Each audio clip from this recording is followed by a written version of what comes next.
And they redecorated, in 15 years, they redecorated over and over and over again. But the pictures we have in Seth material are where there's the bookcase here, and she's in the rocking chair in front of it, and Seth is there, and the photographer's over there, taking pictures over here, taking pictures over here. So it all happened here. 15 years of channeling Seth. Mostly in this room. When they got that room, it was because they were just busting out of the seams with books and papers. Right. And that kind of became her writing room, the first living room there. And she did a lot of channeling there. She did channeling everywhere in these two apartments. And it says in the book sometimes, well, we were in my art studio channeling. Right. In her other room channeling. But this is the place. And there's only one of these. Right, yeah.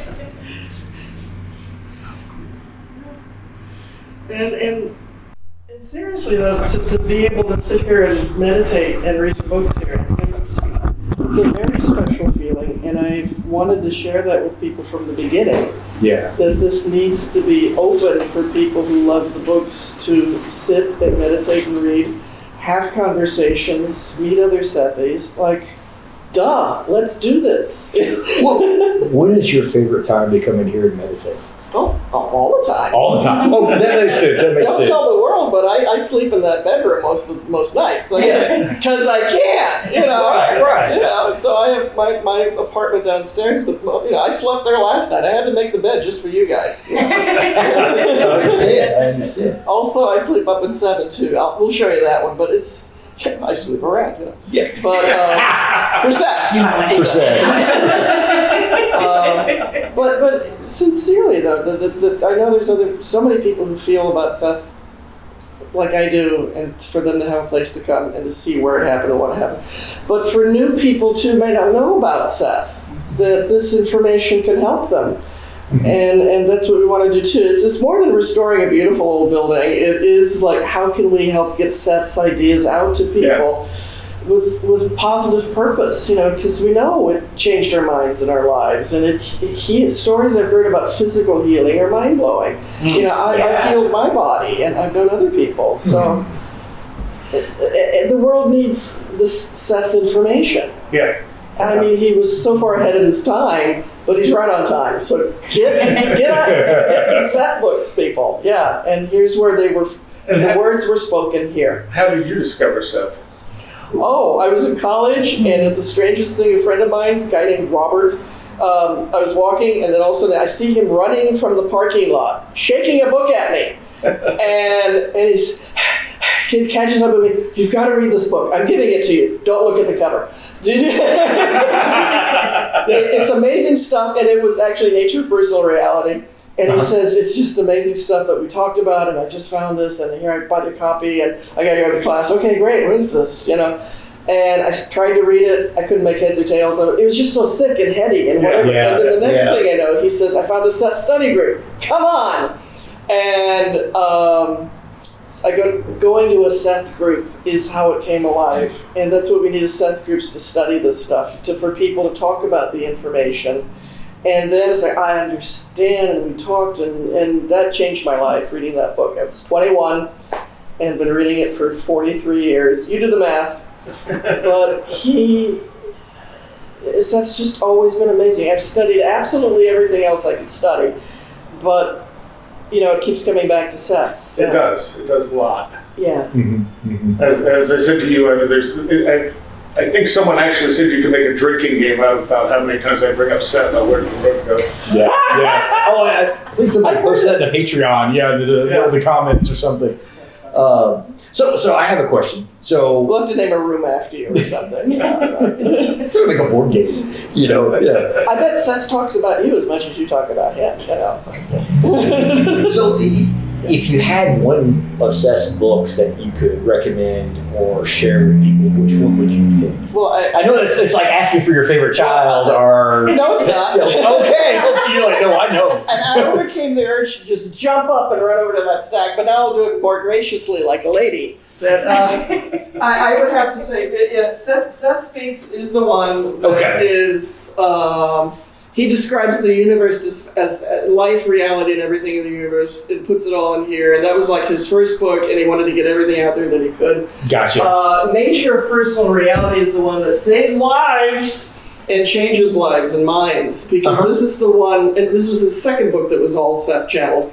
And here he's like, get inside your head. You must examine the contents of your conscious mind. Basically, change your mind, change your life, change your health, change your reality. He really goes deep into, and the subtitle is Specific Practical Techniques for Solving Everyday Problems and Enriching the Life You Know. The subtitle for Seth Speaks is The Eternal Validity of the Soul. So, these two books, this is your inner world and this is the collective reality. What I'm really excited about now, having read this is one of my jokes, is how many times have you read Seth Speaks? Only once, but I haven't stopped. You just keep reading it. You just, same with Nature of Personal Reality. Those are really, those would be the big blockbusters. But what I'm really excited about is the early sessions before Seth Speaks. Seth Speaks starts with like session 510. Okay. Where were those other 500 sessions? A 9-volume set of everything Seth said for years and years that wasn't released to the public until the 90s, after Jane died. So this is like gold. Everything Seth was telling them and teaching them about reality and life and answering all their questions. 9-volume set, early sessions. You can get it, ordering it from a company called New Awareness Network. These should be in everybody's life. So I would like, we started a little Zoom Seth group for Seth Speaks. I want to start a Zoom for this. Again, you have to order the books. You might get lucky on Amazon, but I see these books going for like $200 on Amazon. Amazon's ridiculous. Yeah. Stuff. Yeah. And you can get them for $24 from the publisher. Or not even. So, I'd like to start a group with this, because this stuff is like, it wasn't put out into the world. Right. Like some of the books there, but these is like everything Seth was just telling them for years and years, and it's just like, by the way, when you read Seth, you have to, I never write in books except the Seth books, and I write by specific, where you have to put the star and underline and come back to, but, so I have my special reading books that are mauled, but only those books in my life get mauled.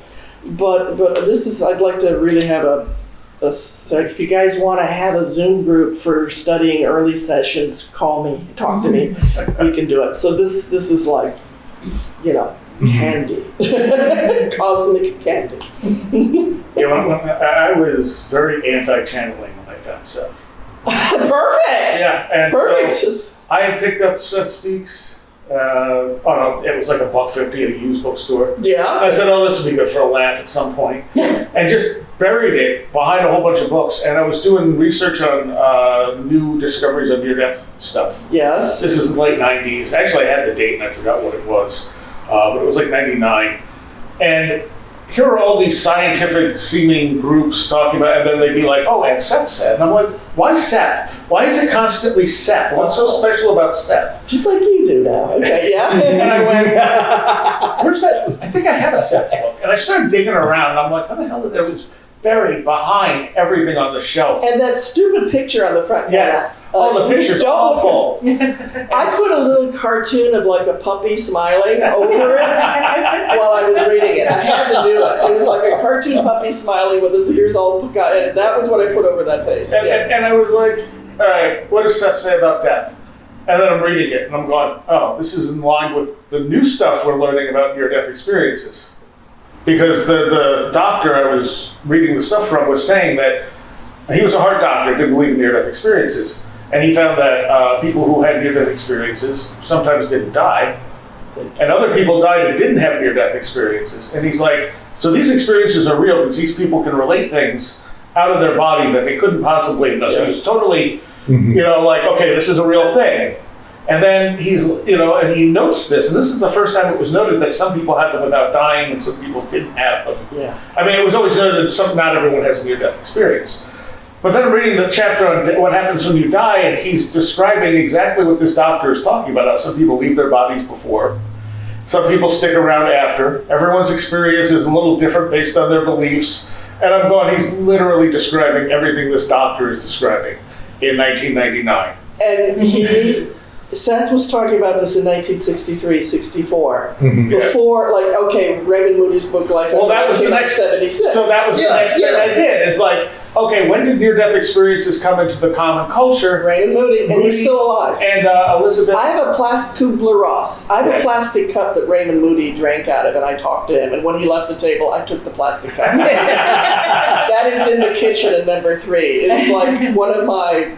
I love Raymond Moody that much that I took a cup that had his lip prints on it from a coffee shop. It's like I spoke with Raymond Moody. So it was he gave a wonderful talk, and we talked. But yeah, that was one of the things I researched. I'm like, okay, when did? Yeah, it was He was after the talking Seth about this. material. He was describing reality before the mass market. Yeah. The mass. Yes, I'm all about near-death experiences too, and I've done so much research in near-death experiences because that is people having an eyewitness experience with the infinite. Right. Yeah. Right. And then the next thing I did is I started Googling anyone who could debunk the Seth material. I'm like, let me find someone who can debunk this stuff because I'm sure there's someone out there, and I found nothing. I found a few fundamentalist Christians saying Seth was a demon that killed Jane. Yeah, I've heard that one before too. It's like everybody's gonna die just because someone dies. That doesn't mean a devil got him. And there was nothing like Seth did that would have led to it. If anything, he was helping her. Oh, he just painstakingly every step of the way trying to give her the affirmations and the new reframing her mind to live through it and all. But yeah. And so, I'm like, I can't believe I can't find anything debunking this. No. Because if you want to look up Ramtha debunking, you're going to find lots of fun. Lots of stuff. Yeah. And that's what I was familiar with stuff like that. And some place like Wikipedia tries to be dismissive of metaphysical things. And all they can come up with is saying, well, Jane had a really rough childhood and that's why she channeled. I mean, maybe it helped her connect. Because trauma does lead to more likely to have, what did Dr. Ring call it? Counter personalities. Yeah. So dissociative talents. But it's the most amazing body of work there is. And I love hearing what your experience of it was. My super skeptical, this is nonsense. And then I read the book going, oh God, he's explaining stuff that I didn't like. Being also into magic, I had read a lot of Crowley stuff.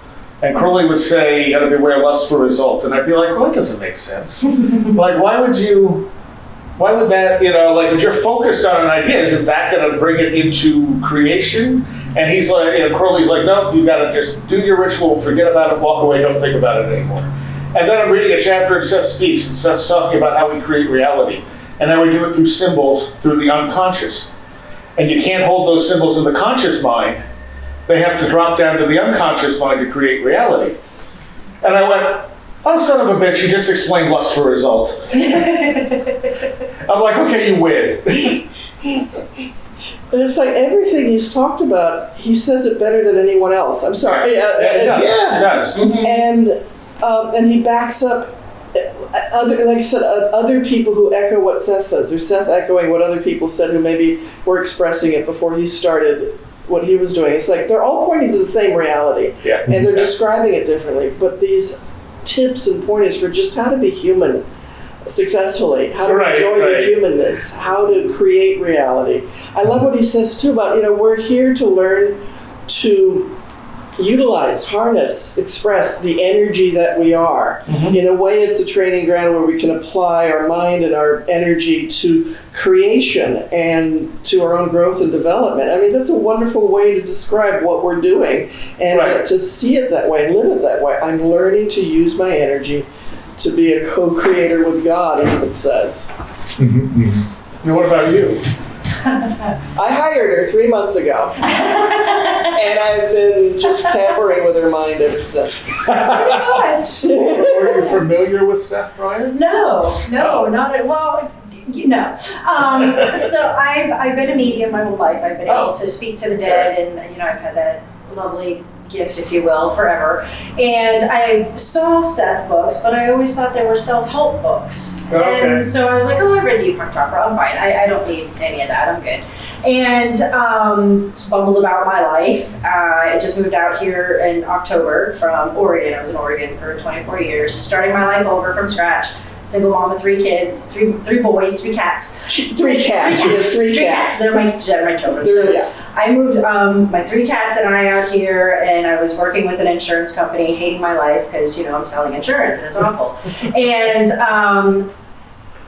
now I've had my own spirit guides my whole life. They've talked to me, they've guided me, they smack me when I don't listen, and so I had my voice tell me, you need to find a new job, you're done. Put out your resume this weekend. So I fired up my resume, updated it and everything. Got a ton of resumes out that weekend, and ironically, Monday morning, I opened up my mail, and I've been part of the newsletter. I had a girlfriend in Oregon tell me, when I found my house in Eugene, and here in Elmira, she's like, oh my gosh, you're moving to Elmira? I'm like, how do you know of Elmira? She's like, the Seth books were written there. And I'm like, the what books? She's like, oh my God, my mom raised me on the Seth books. How do you not know of these? So I did some research, and I'm like, oh wow, this is kind of right up my alley. So I got on the newsletter. So I'd been getting the newsletter when I was still in Oregon over the summer of 23. So decided, okay, and then I get this newsletter, Oshara, I'm not dead, but I need help. And so I was like, wow, this is kind of weird timing. What a coincidence, right? So I replied to her email, and hi, my name's Amy. I'm an office manager. I have 25 years in this, and I'm also a medium, and I speak to dead people. So, this might be a good fit. So she called me like an hour or 2 later. I wrote you a bit, yeah. Yeah, you wrote me an email. I was talking to my best friend. I'm like, okay, so this weird thing happened, and she's like in Florida. She's like, oh my God. I'm like, she just emailed me. She goes, goodbye. You need to reply to that. So she hangs up the phone with me. So Oshara and I do a couple quick exchanges. She's like, you need to come down to the Seth House. So I came down the next day for my job interview. 7 hours later, we're turning on lamps because we noticed the sun has set, and we're just talking. She's telling me all about Seth and just what the whole world is about.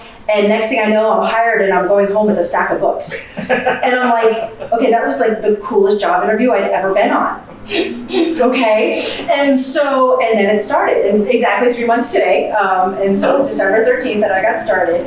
And it's just been kind of a fun whirlwind since then. And it was really ironic because right now the message, and I'm in Seth Speaks, I'm about a little over halfway done with it. I'm in school, so I don't read as much as I should. Everything else is college. But I'm devouring it because I love the message. And it is such a perfect time in my life right now. If I would have read it in my 20s, I would have been like, oh yeah, that's cool, on the shelf with all of my other Edward Casey and all my Crowley books. But now it's like, no, this is on my nightstand. It gets read whenever I'm not reading school books. Because it's open to everybody. And like I mentioned earlier, that was one of the things that I loved in the first chapter. It doesn't matter what religion you are, if you're agnostic or atheist, because I'm spiritual, I'm not really religious. Yeah. And so that was like, oh, hello, what is this all about? And that's what really got me. But also being a writer and an English major, it's like, I love the way he speaks. It's not, so much of it is so ethereal, and you have to like, no, just tell me like it is. Yeah. And he does. It's just spoken so anybody can read it. Very plainly. Yes. Very well spoken. Very well. And there's so many things out there that is like, okay, I don't want to read that again, because it's the same thing in every New Age book, but it's different. And that's what I like about it, because it's not like everything else. Mm-hmm. But doing part of the study group of the nature of personal reality. So I'm kind of reading another book at the same time, which is really interesting, but it just shows the broad spectrum of everything that he has to offer, everything he has to teach us. Mm-hmm. And there's so much out there. And that's what I really love. And speaking, I have an uncle who's a retired Air Force and NASA scientist. I was telling him about this. He goes, hold on. The Seth books that were written in the 70s? I'm like, hold on, you know those books? He goes, yeah, I have them. I'm like, oh my gosh, this is so cool. So it's brought my uncle and I closer together, who I never thought a NASA scientist would totally be into all this spiritual woo stuff, but he is. And it's so wonderful to see how different minds come to this and how it attracts all worlds of people from all different ilks. And that is what is so wonderful. But yeah, and we need that right now of how to be good humans. I think people have forgotten that so much. That's true. Is just how to be a good human. And so that's why I'm all behind of what we want to do here. And Oshara was telling me her dream of turning this into a community center. And I'm like, we can have more people become good humans. This is what we need. And so it's exciting to not only learn about what Seth has done, the passion that Jane has had through 45 books, but also what we're doing now and what it's going to lead to in the future. And so that's what's really exciting to me, is just connecting all of these pieces just to make more good humans. So, but yeah, that's how you fix the world, one by one, not as a mass message. But. Yes, and coming to the Seth House, because that changed my life in 7 hours. So, I mean, clearly we did our shows on Seth at the right time. Yeah, right? Yeah. And it's always the right time when you think about this. How many times have we ebb and flowed? Oh my gosh, there's this huge war. We need to hear this now. Or there's discord. The right time as far as this happening too. If we had done it years ago, you wouldn't have been restoring the house. Yeah, it is, and people have been asking me to do the show forever. I think there's something crazy cosmic about us all meeting here too. I really felt that. Is it a coincidence? People have been bugging me to do Seth shows for a while, and I wanted because I haven't read the stuff recently. I was kind of like, I'm a little rusty. I don't want to get stuff wrong. And our the guy who co-hosted that show with us, Jack, I got him into reading Seth. Because I kept talking about it, and finally he went out, bought a Seth book, and he's like, oh my God, and he's sending me all this stuff, and I'm like, you know this stuff really well. He's like, yeah, I just devoured it. I'm like, cool, want to come on and do a show with us? And he's like, yes. So it worked out good, and we got a huge response from that show. Good. Yeah. Good. And that's what we're hoping too, is just create that momentum again, getting people excited about it, getting this younger generation excited about it. Because how many 20-somethings, one, want to pick up a book, and two, a book from the 70s. It's getting them, it's the message is not old. It's also removing the New Age stigma from stuff. Yes, that's the other thing too, yeah. Because it's not a New Age book. No. It's the thing I appreciated about Seth is Seth didn't paint everything as just love and light. It's like, sometimes you have to go through hard times. So, it's like, yeah, this makes a lot more sense than just everything's great all the time, which is burying that darkness, and it just festers, Because you need to heal from that darkness, exactly. And that's what he walks you through, Well, the art teacher that I grew up with, I've talked about in the show, that was kind of my mystic mentor guy, introduced me to those books when I was like 7 or 8. And so I grew up with those around before I knew anything about Seth. But you find that relationship of impact and things. But I really love that, that author was coming here, that Jim Henson stopped by, and some of that, because you don't realize sometimes the strands of how this stuff is. Seth has influenced people that have influenced you. There's red strings everywhere connecting all the things. Yeah, in the front of the modern editions, there's a list of people who love Seth, Deepak Chopra, Marianne Williamson running for president. Oh God, I'll grab it. What the heck? Just give me the name. Sanaya Roman, who was a channel and all that. Louise Hay, Richard Bach, Gerald Jampolsky, Michael Talbot. Also, Michael Talbot, yeah. Yeah, I loved him. Too bad we lost him so soon. Yeah. But, all the channels out there give credit to Seth for being an inspiration. From Abraham Hicks to Bashar, whatever you think of all these other channels out there. They give credit. Give them credit for giving those who give credit. I think a lot more people have been influenced by Seth. Maybe might not be talking about it, saying like, I listened to a dead guy. They might not. But I think so many things he talked about over 60 years ago is when Jane first, sitting right where you're sitting, September 1963, we celebrated the 60-year anniversary. That's where she had her big out-of-body experience, where this huge psychic breakthrough. Before that day, she wasn't into anything cosmic, religious, or spiritual, kind of agnostic-ish. Boom, she's sitting there writing poetry, and the universe opens up to her. It was Seth's first howdy. And so 60 years and a few months ago, this happened. And for the rest of her life, she dedicated herself to helping bring this information through. What's interesting too is there doesn't seem to be a trickster element involved. Right. Yes. And Yeah. a lot of this stuff does, and I wonder if it's because Jane had such a down-to-earth Yeah.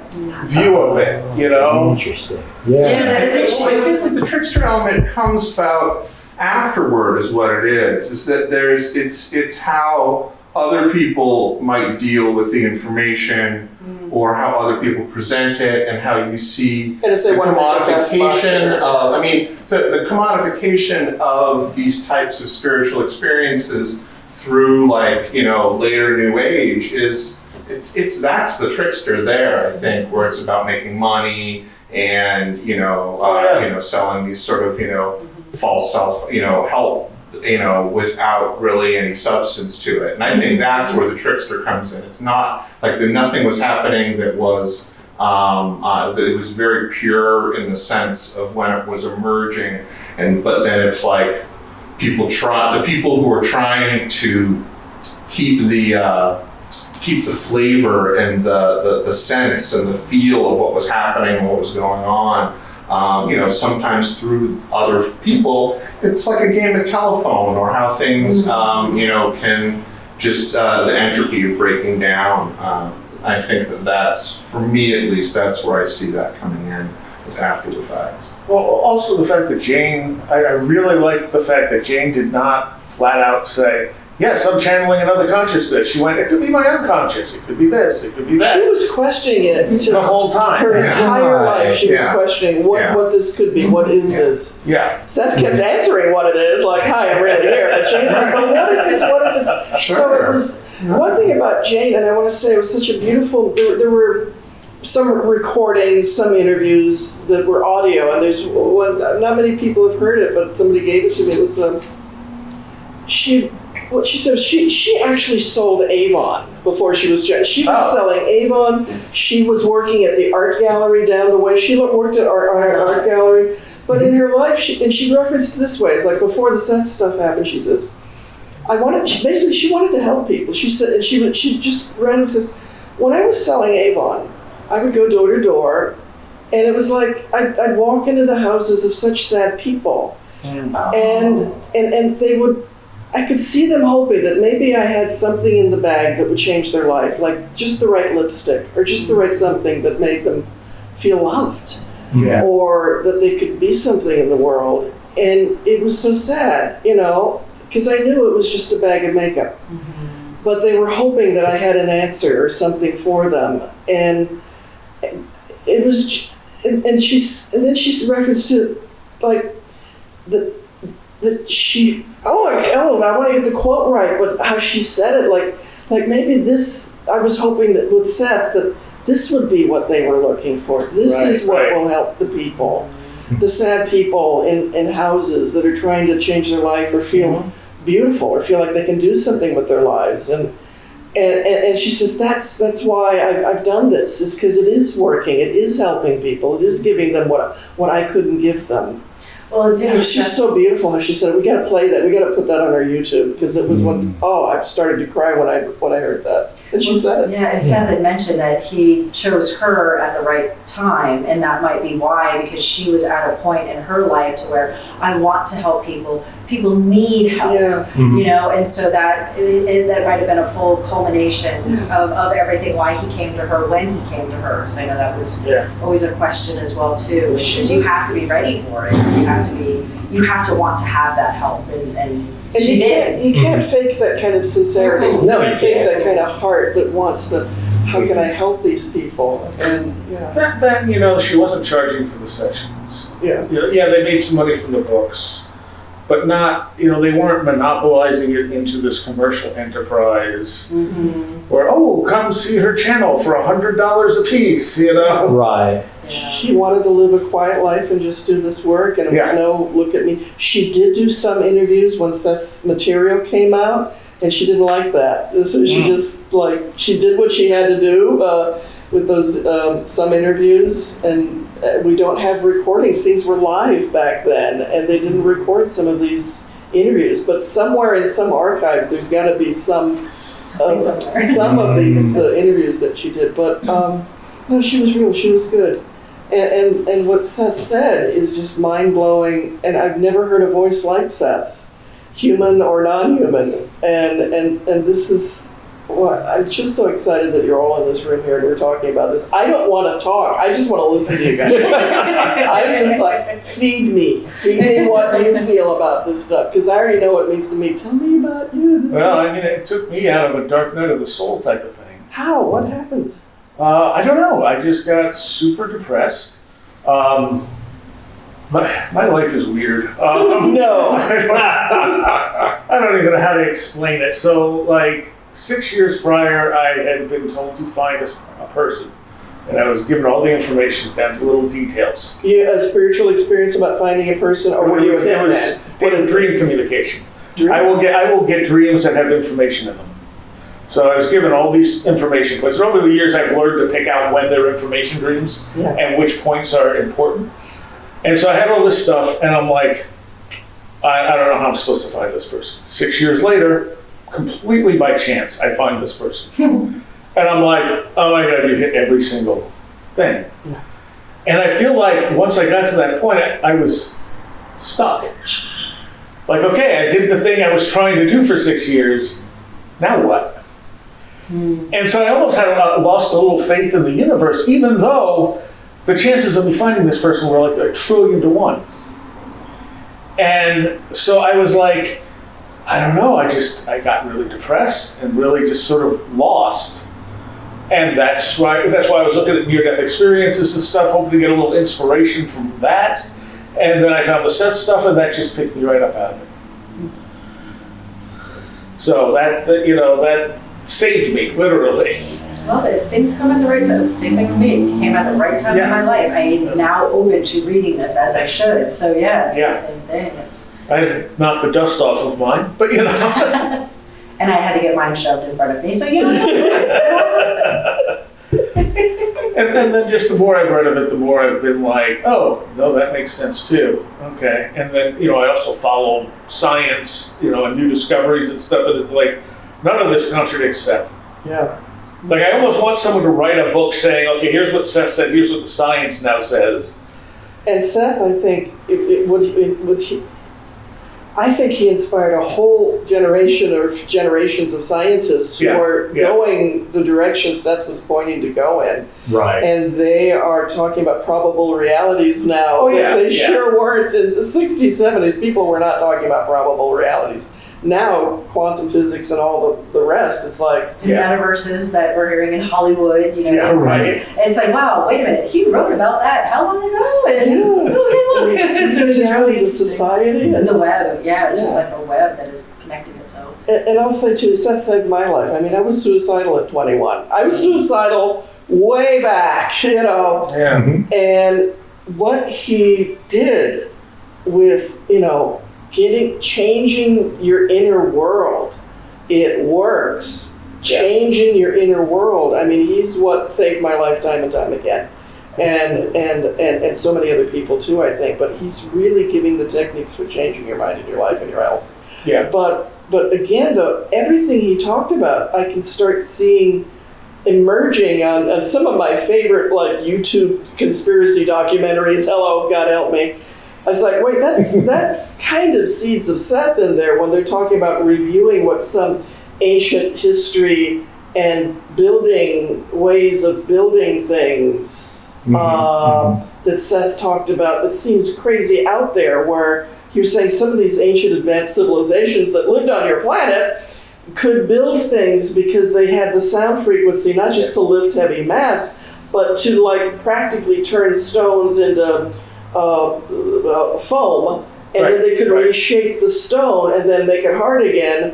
So it wasn't all hammer chisel stuff. It was like they were making it into foam, reshaping it, and then making these And- so building techniques they had in ancient civilizations that they knew about, and some of those buildings are still around us, and maybe in greater numbers than we're realizing. Well, yeah, and they had sound technology that we still don't understand. Hey, we have Reiki.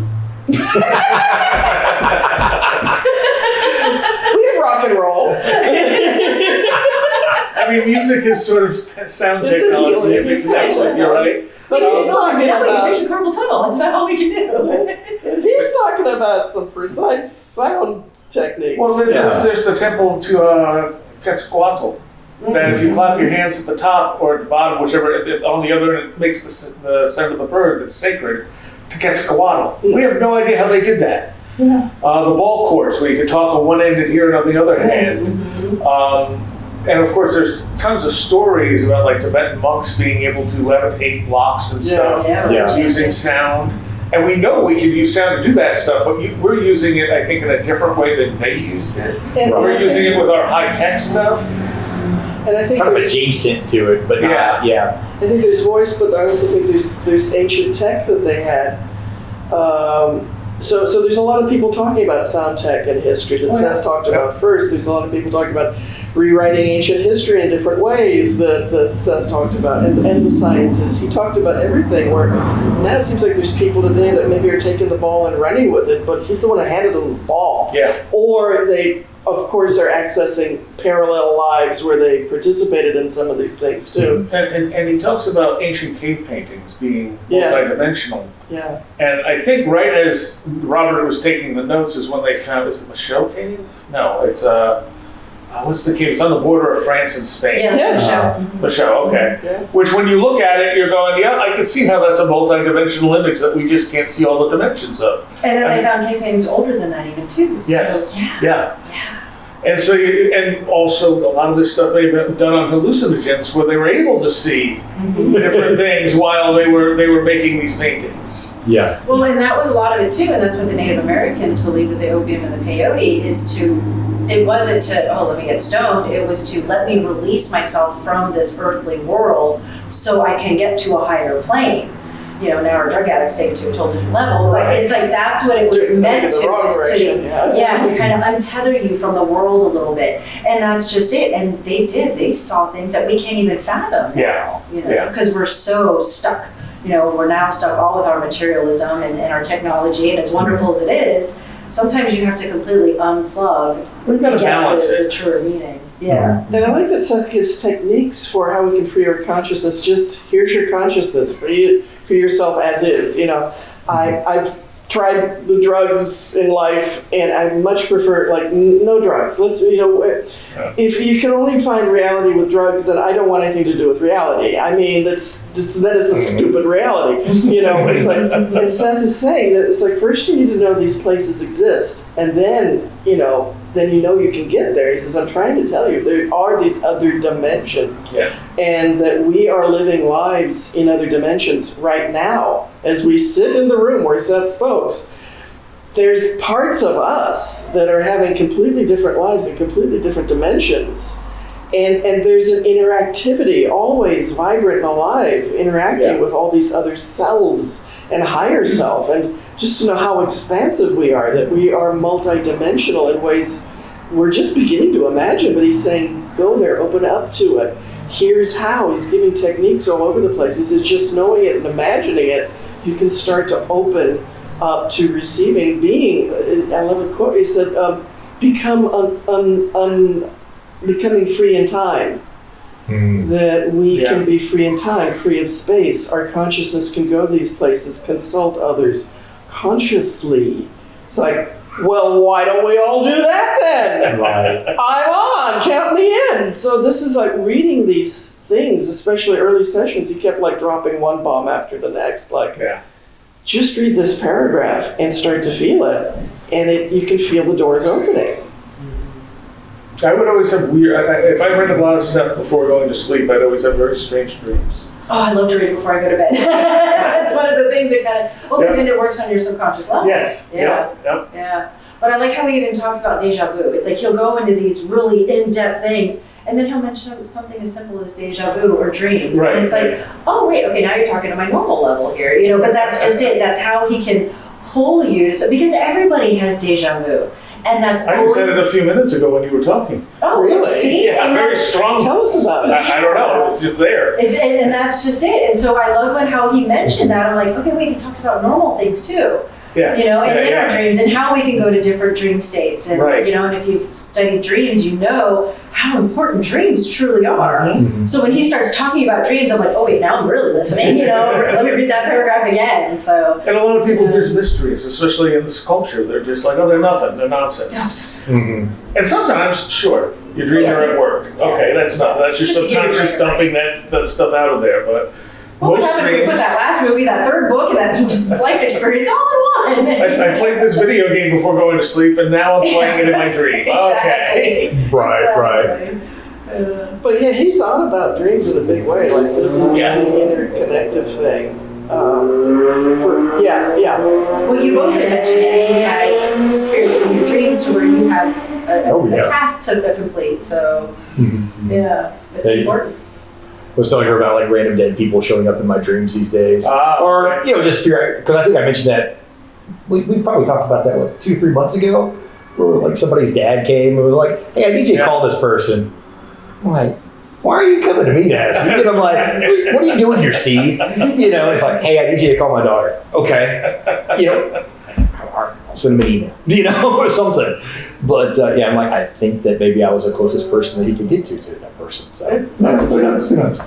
But I'm just remembering I had dreams this morning that were very significant. I wrote them down, but getting ready for you guys, I grabbed my paper stashes and we're like, Yeah. where's that paper?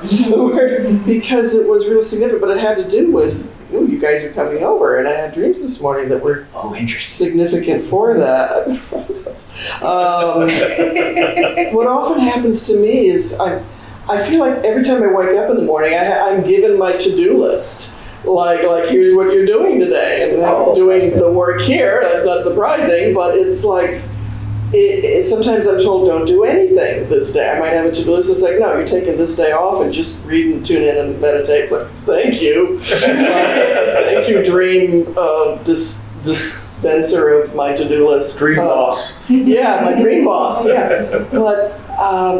It's something very significant. I try to pay very special attention going into sleep and then coming out of it. And then within those precious moments of just awakening and the minutes after awakening, where it's like that's the place to pay the most attention to because you're just coming back from someplace special. And there's information, and I'm all like, give me the info. I'm practically reaching my hand back, like what can I get? What can I get? Yeah. The cookie jar's open. Bring it in, you know. And stuff comes. I don't do it like that. That would wake me up too fast. But just developing a gentle way of waking up, I think, is really what we need to remaster. yeah. And then that gentle way of waking up, we start to bring more back. Because it's the Kmart blue light special.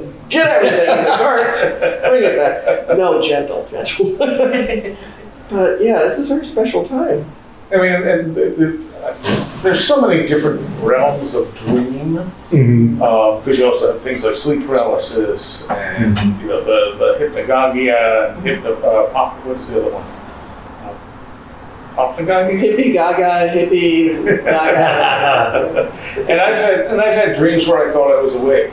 Yeah. Oh, Yeah. gosh, I hate those. Yes. And then you wake up and you're still asleep. Yes. And it's, oh my God. Okay, what was I supposed to learn from that one? And then you do finally wake up? Yeah, those are weird. I was working so hard and now there's nothing. Well, the last time it happened, I had I'm diabetic and I take a little more insulin than normal, and I thought I was awake, and then things weren't right, and I was like, oh, I'm still sleeping.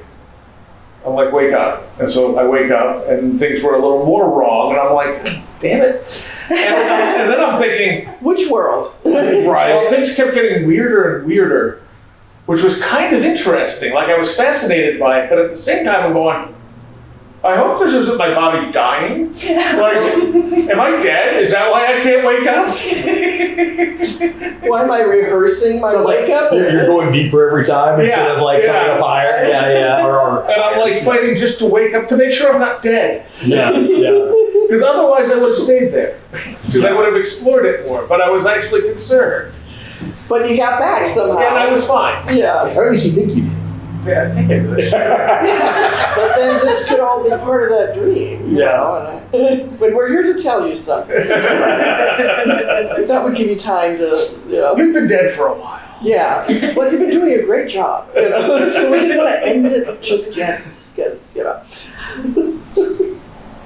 But yeah, those like dreamception moments where you cannot get out, you just keep moving. Yeah. Those make me panic after a while. Oh, yeah. Like, it gets upsetting to me. Yeah. We're starting to wake up and choose different things. Like, I remember one time I was in a dream, a little bit boring. I'm standing in line at a post office for a long time. And then something tells me, look at the envelope you're holding. Open it up. And then all of a sudden a whole universe comes out of this envelope. And the dream takes a whole nother, I left the post office. And it's just like starting to come awake during a dream, starting to ask different questions, starting to look around, starting to just do something different. Opening an envelope in a boring line at a boring post office, and suddenly everything is on the follow this one outside, there's an ocean. It was one of the most remarkable dreams I ever had. But part of it is if something emotional gets your attention in the dream, like that, like me just saying, I am so bored. It was an intense boredom. Oh, I gotta do something else here. But I know the cameraman's over there, but let's pretend I can ask you a little question. No, it's incredibly difficult for me to concentrate. While you do, it's doing the patting your head and rubbing your tummy at the same time. If I want to talk seriously about things, I can't be doing this at the same time. So I grew up in the 70s and early 80s.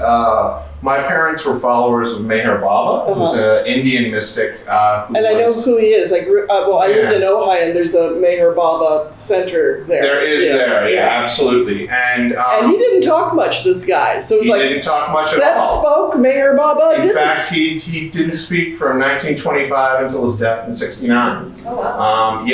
So, and his, even though he's mainly kind of considered like, a guru like so many others that were coming out at that time, he was actually pretty interesting and different, and had a lot of interactions with, I guess, Western esotericism from like the 30s on. And so anyway, like between my mother and my father, they were both interested in like things beyond that, so Christian mysticism and science fiction.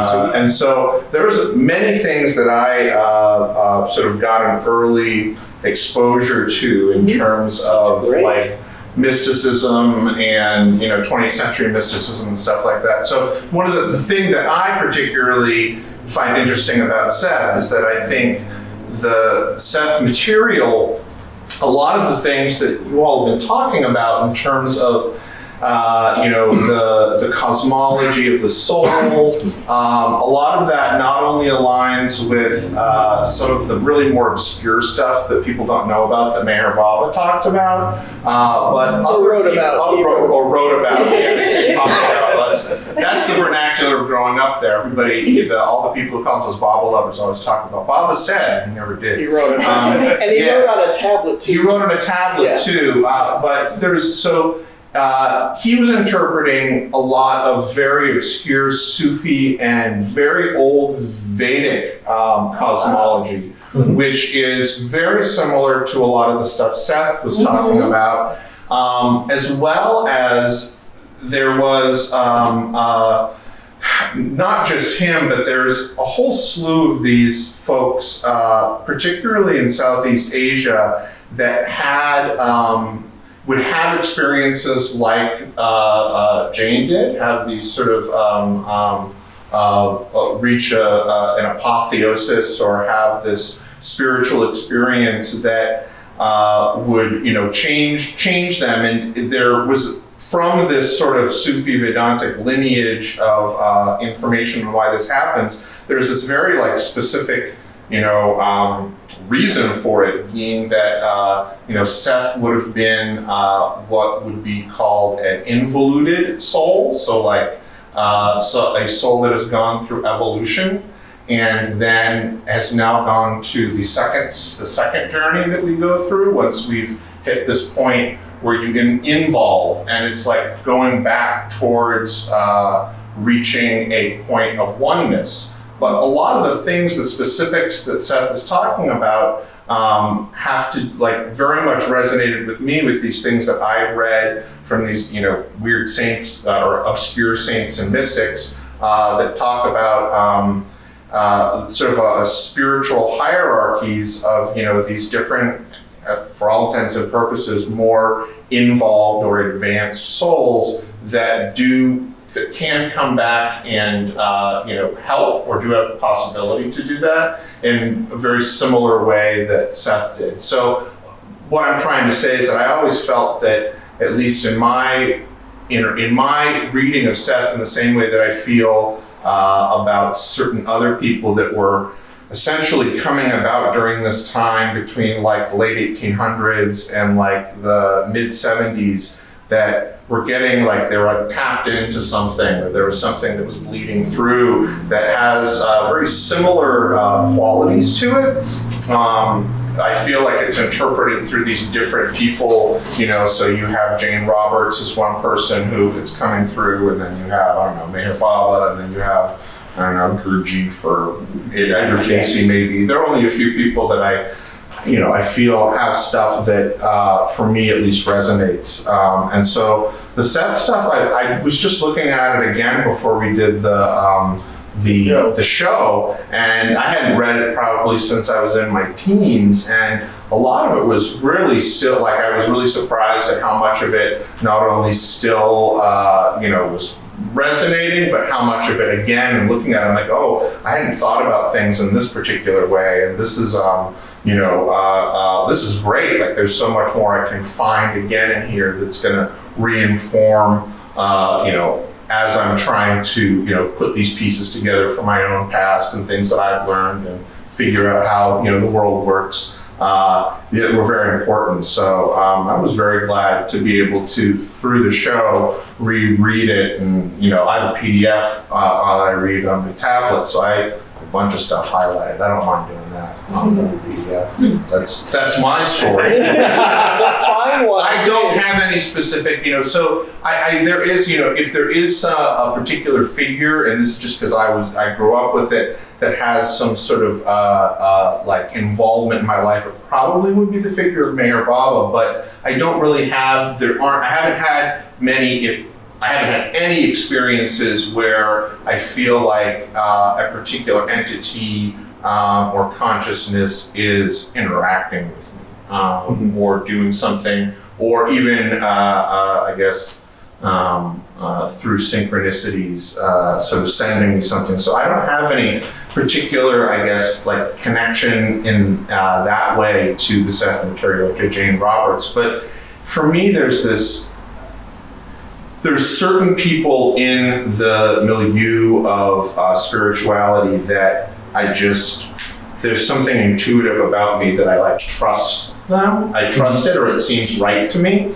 And it's something that I couldn't explain to any person, but it is something that I do feel about Jane Roberts and the Seth material. There's something that rings very true to me about it, and that I have this intuitive feeling that it's not, that even if the trickster is involved somehow, that there is a realness to it that most other things don't have.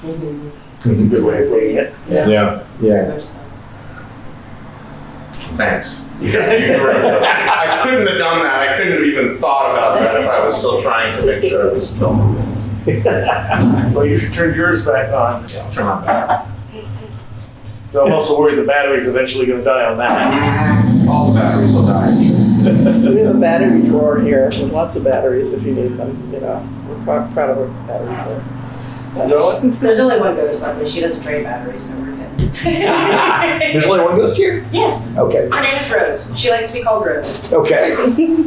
There's a lot of residual energy here of the original family, but no, there's only one spirit that kind of hangs out. Huh. Only the one that I found yet. She's the only one that's spoken. But the feeling of Seth, we've had some channeling things. I like to channel Mhm. And I know other people who are cosmically inclined, and we've had things in this room or in this house that are like, there's energies, there's like what's happening, there's like fluctuations of consciousness and things. There's vortexes. We've got. Have you guys ever experienced a vortex? Like, have you ever been to the Oregon vortex? Oh, the places like that? No. Yes. Have you? I don't know. I've had a lot of stuff. Okay. But You can't explain vortex, it. I feel like Yeah, vortex. so there's, when you go to a vortex, so there was one in Central Point in Oregon, and you walk there and it's really interesting. So they'd say the natives, their horses would never walk through it. The horses would automatically go around. Right. You hear no bugs, you hear no birds, Yeah. there's no wind. Yeah. It's very eerie. Yeah, And they yeah, hold the plumb okay. line and it goes all awkward and you can't explain it. Being an empath there, the first time I went, I was like, okay, why am I feeling this way? I gotta go. I was getting sick. Reading about it, then empaths have a really hard time because we're very in tune to nature as it is. Well, vortexes are a place that are just completely wonky. Mhm. In the carriage house is a vortex. I swear, it feels the Well, exact yeah, same I've- way. yeah. It just, you feel it in the top of your head. You feel like a spirit Oh, is coming interesting. into you. It's very unusual. So, but yeah, I want to find somebody else that's been to a vortex. Okay, does this feel the same way to you or is it just me? That's, It's strange. So this is insider secrets for the video game. But there's well, first Seth talked about this stuff. He called them coordination points or coordinate Yeah, points, yeah. and we Yeah. call it vortex. But Seth said there are, even Seth speaks like there are intense coordinate points. This is places where energy comes in and out. He actually said some cities and areas in America, there's more intensity of coordinate points. You were saying Oregon. Seth said say there's parts of the West Coast, parts of the East Coast, Sure. Minneapolis, other places he has mentioned are And possibly what we call portal areas. portals. So these are Yeah. the areas. He said coordination points, but vortex, portals, Yeah. ley lines, energy centers. Mhm, mhm. It's real. Seth spoke it. It's real. but it seems, and I have felt this, not looking for it, but something about the carriage house in the back, where I remember even the first time I walked in there, like many years, I don't know, 6, 5, so however many years ago when it was first empty from tenants and I walked in, it felt like whoa, like a dizzy spin feeling.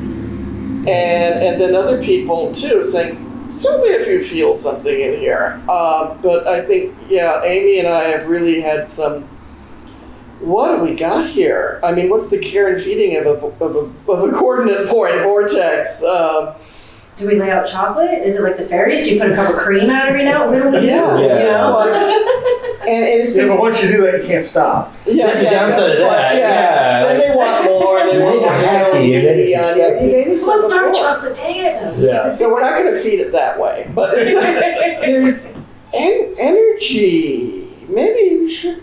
Well, what do you think? Should we show them the vortex? Do you guys wanna see? Oh, yeah, sure. Well, yeah. Keep going, Oshara, then I'll ask. Oh, go ahead and ask. Okay. Do you have weird experiences looking in the mirror? I've had the blurry vision stuff, and there's 3 mirrors. So yes, I've had. When you're years looking that- at this one, do you feel it in your head? What's wrong with you? Nothing. Wait, did you look in the mirror and feel a weird head thing? Yeah. Did you? Yes, What yes. did you feel? Wait, I didn't want to look at it. Okay. But no, it was, yeah, you just kind of feel it sort of up through Uh-huh. here, like a pressure, Uh-huh. something. Little tingling kind of? Yeah, kind of disoriented. Yeah. And as soon as I looked away, it was fine. Did your vision change at all? I didn't want to look too long. You know, this is, I can bring up something. I want people to come here who do have that explorer's thing, and my God, look what happened here. You know, let's have people come here with that sincere feeling of let's do psychic or spiritual, not experiments, but open to what can happen. You have open mind and sharing energy. Like I've been doing this solo here a lot, and I'm still here. Didn't burst into flames, and I feel, doggone it, there's a lot going on. And Seth talks about, timeless universe. We can go back in time to where he's sitting here. Anything's possible with Seth, and people who have read Seth and people who really want to experience these things. I think if we did get together in this room, how can we avoid having spiritual experiences? Right. Well, I want to point out, like, looking at it wasn't like looking away like it was a negative thing. It was just Intense? Intense, yeah. There was something strong going on, and like, Yeah, not bad at all. right. And I think it's important. If I were you and I looked in the mirror, I wouldn't think it was that bad. I mean, you're not that scary. It's okay. Right. You're fine. You're okay. And of course, if I looked in the mirror and I saw your face, I would scream. Yeah, right. I would say like, "What are you doing here?" That'll be later tonight. Later tonight. The night is young. The night is still daylight, so we can. But the idea of like sincere people coming together, just try to share psychic things and just be open to what could possibly happen. Mm-hmm. And this is a pre-existing condition of huge cosmic awareness. There must also be a reason why Seth wanted to do this work here, and there must tapping into certain vortex coordination energy points make sense. That he'd at least be close to a subway station, an energetic subway station. And like, okay, I'll take the F train uptown, and then I'll get off at Water and Walnut, and then it's just I'm right here at this. Or is there something going on back there? And there must be something's going on in that carriage house, and I think we need to understand it more and maybe utilize it for good. And if my mind always goes for healing. Like if there's an energy there and we can learn how to use the intensity of vortices without trying to make it like the one in Oregon is a tourist trap. Yes, we don't want it to be a tourist trap, yes. Right. But where there are these places that do have intensity, that do have energy, as Seth was saying, you can utilize these places. It behooves us to try to learn and what is the highest good that can happen from utilizing power centers. That Seth says there are power centers. Lots of people say there are power centers, ley lines, whatever. So do any of you have any gifts of sight or healing or anything of the sort? Because usually mediums are used, mirrors are used a lot in that, so that's why I knew your senses, because that's what it feels like. I have pretty out of control Kundalini energy. Yeah. I can heal other people who have certain types of Kundalini energy. Every one of my experiences is different. Like I had a friend who I could pick up what question she was going to ask me before she asked me. So slight code. Look, we're all cosmic. Like what? We're all cosmic. Yeah. Well, she would be about to ask me a question, and I'd answer it because I thought she already asked it. And I had a friend. I do a metal show as well, and he was a total Heavy metal skeptic. music, yes. It's not welding. Metal show. Yeah.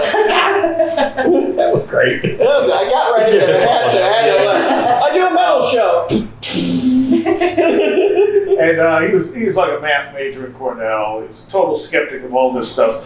And it happened while he was there one night. It was just the three of us, and I did it. And he's like, she just kind of goes, I don't know why I bothered to actually open my mouth. And he's like, yeah, well, he's psychic. And she goes, I know, he does it to me all the time. And then he thinks about it, and he goes, how did you know what she was going to ask? I'm like, I just heard it. I didn't know she didn't ask it. You know? Yeah. And I think some of this stuff should be common to our human species, and we should start doing it and get used to it. It shouldn't be hey, this happened. This should be how we live naturally. We always have Part of daily the life. intuitive. And then when We're it taught happens, to block it out. more. What? We're taught to block it out. Yeah. What a screwy universe we have here. We'll have to fix this. Kids remember past lives. Yeah. And then the parents will be like, oh, you have such an imagination. Or you saw that on TV or whatever. Yeah, right. Here, have something that's bad for you and get over it. But I really hope, as Seth was saying too, he was like giving his big prediction of the future as things are going to get better. And in 1970, early 70s, he said by 2075, you will be a whole different aware species. That we are going to grow in some of these things he's talking about. What's it going to take for us to get there? Yeah. We're doing it. We're halfway there. That's true. I mean, how much life has changed in the 50 years since he said that? That's true, but for the better and worse. Well, There's a lot more division now. Well, that's TV. Stop watching TV. Duh. You know, But the TV is what causes the division. but I think we will wake up from the spell. I have Hope so. because I read Seth, I have a positive take on the future and everything. But he says, you know, we are going to be growing in our consciousness and awareness, and people are going to be able to know about some of the things he's writing about, again, becoming free in time, becoming Right. more aware of our other incarnations or our higher self. And we are, I feel, far more going in this direction headlong than we were 50 years ago. Yeah, that's true. That's true. Yeah. Yeah, I think, going back to what you're talking about being open-minded, like, we're getting to where it's okay, or at least when, like, I We might can mention talk about something. this stuff. Yeah. And one, people know what you're talking about, even if Yeah. you're not into it. And number two, they don't think you're a devil. They don't, yeah, exactly. And they might even be willing, because I'll just allude to this stuff, in my daily life now and then somebody else will be like, oh yeah, that used to happen to me all the time when I was a kid. Yes. And then they'll start telling you stories about, every time I would tell my mom when somebody was coming over to the house, the day before they would show up or something like that. Those kinds of things. Yeah. Pre-internet, and That's right. they didn't call. Yeah. That's the beautiful thing. Once we start, get over, just talk about this stuff. Once we start to talk about it, other people feel like it's safe to talk about. Mhm. And I have, started to talk about this stuff or ask rude questions like, has anybody in this room ever had a spiritual experience? People answer. Yeah. And people tell things maybe they've never told before. And I have heard some of the most amazing stories of, like my aunt, her late husband came to visit her and stood before her as plain as day. He came through, and she's like, I've never told anyone this. It's so many times, if you start to open up to this stuff, people want to share their stories. Right. And there's so many amazing stories. If people could just share their stories, that alone would change the world completely. When we realized people are having these experiences, and they're beautiful, and they're magical, and important, and this is telling us what reality really is. So we got to get more of this conversation going about this reality. And the breakthrough of people talking about near-death experiences is really helping that. But the breakthrough of the internet, people being able to talk about all kinds of crazy stuff that have happened. And weirdly, television is part of that, because the reality shows, as much garbage as they may be, are making it more comfortable for people to talk about. Well, if you can talk about that shit, I can talk about this. Right, exactly. You can talk about anything now. But it brings it into the normal Yeah. culture, like if you have ancient aliens and ghost hunters and finding Bigfoot, they may not be good shows, but it makes people feel Now comfortable with it. we're literally flooded by this information now. We weren't 50 years ago, and maybe we might have our critiques about how it's being presented, but at least it's being presented. It might be talked about in sensationalist ways, or they might be mutilating some aspects of what could be true about it. But we got these topics out there. People are talking about them, and people can now feel freer to say things that we have heard that are like, wait, this is important. Yeah. So just gonna say. Everybody answer his question. What was he just going to say? We can do it. This is our chance. And my brain will go, ooh, question, and then listen for a while, and then be like, what was the question? I don't know. That's why I have to be rude. And I've told her this. I have to be rude because if I don't jump in, interrupt, and be as rude as anything, I will forget. And it's horrible to watch me just go, I forgot what I was going to say. Just jump in. Just jump in. I went to, I do computer repair and stuff, and my neighbor wanted me to come over and help her tenant set up her TV.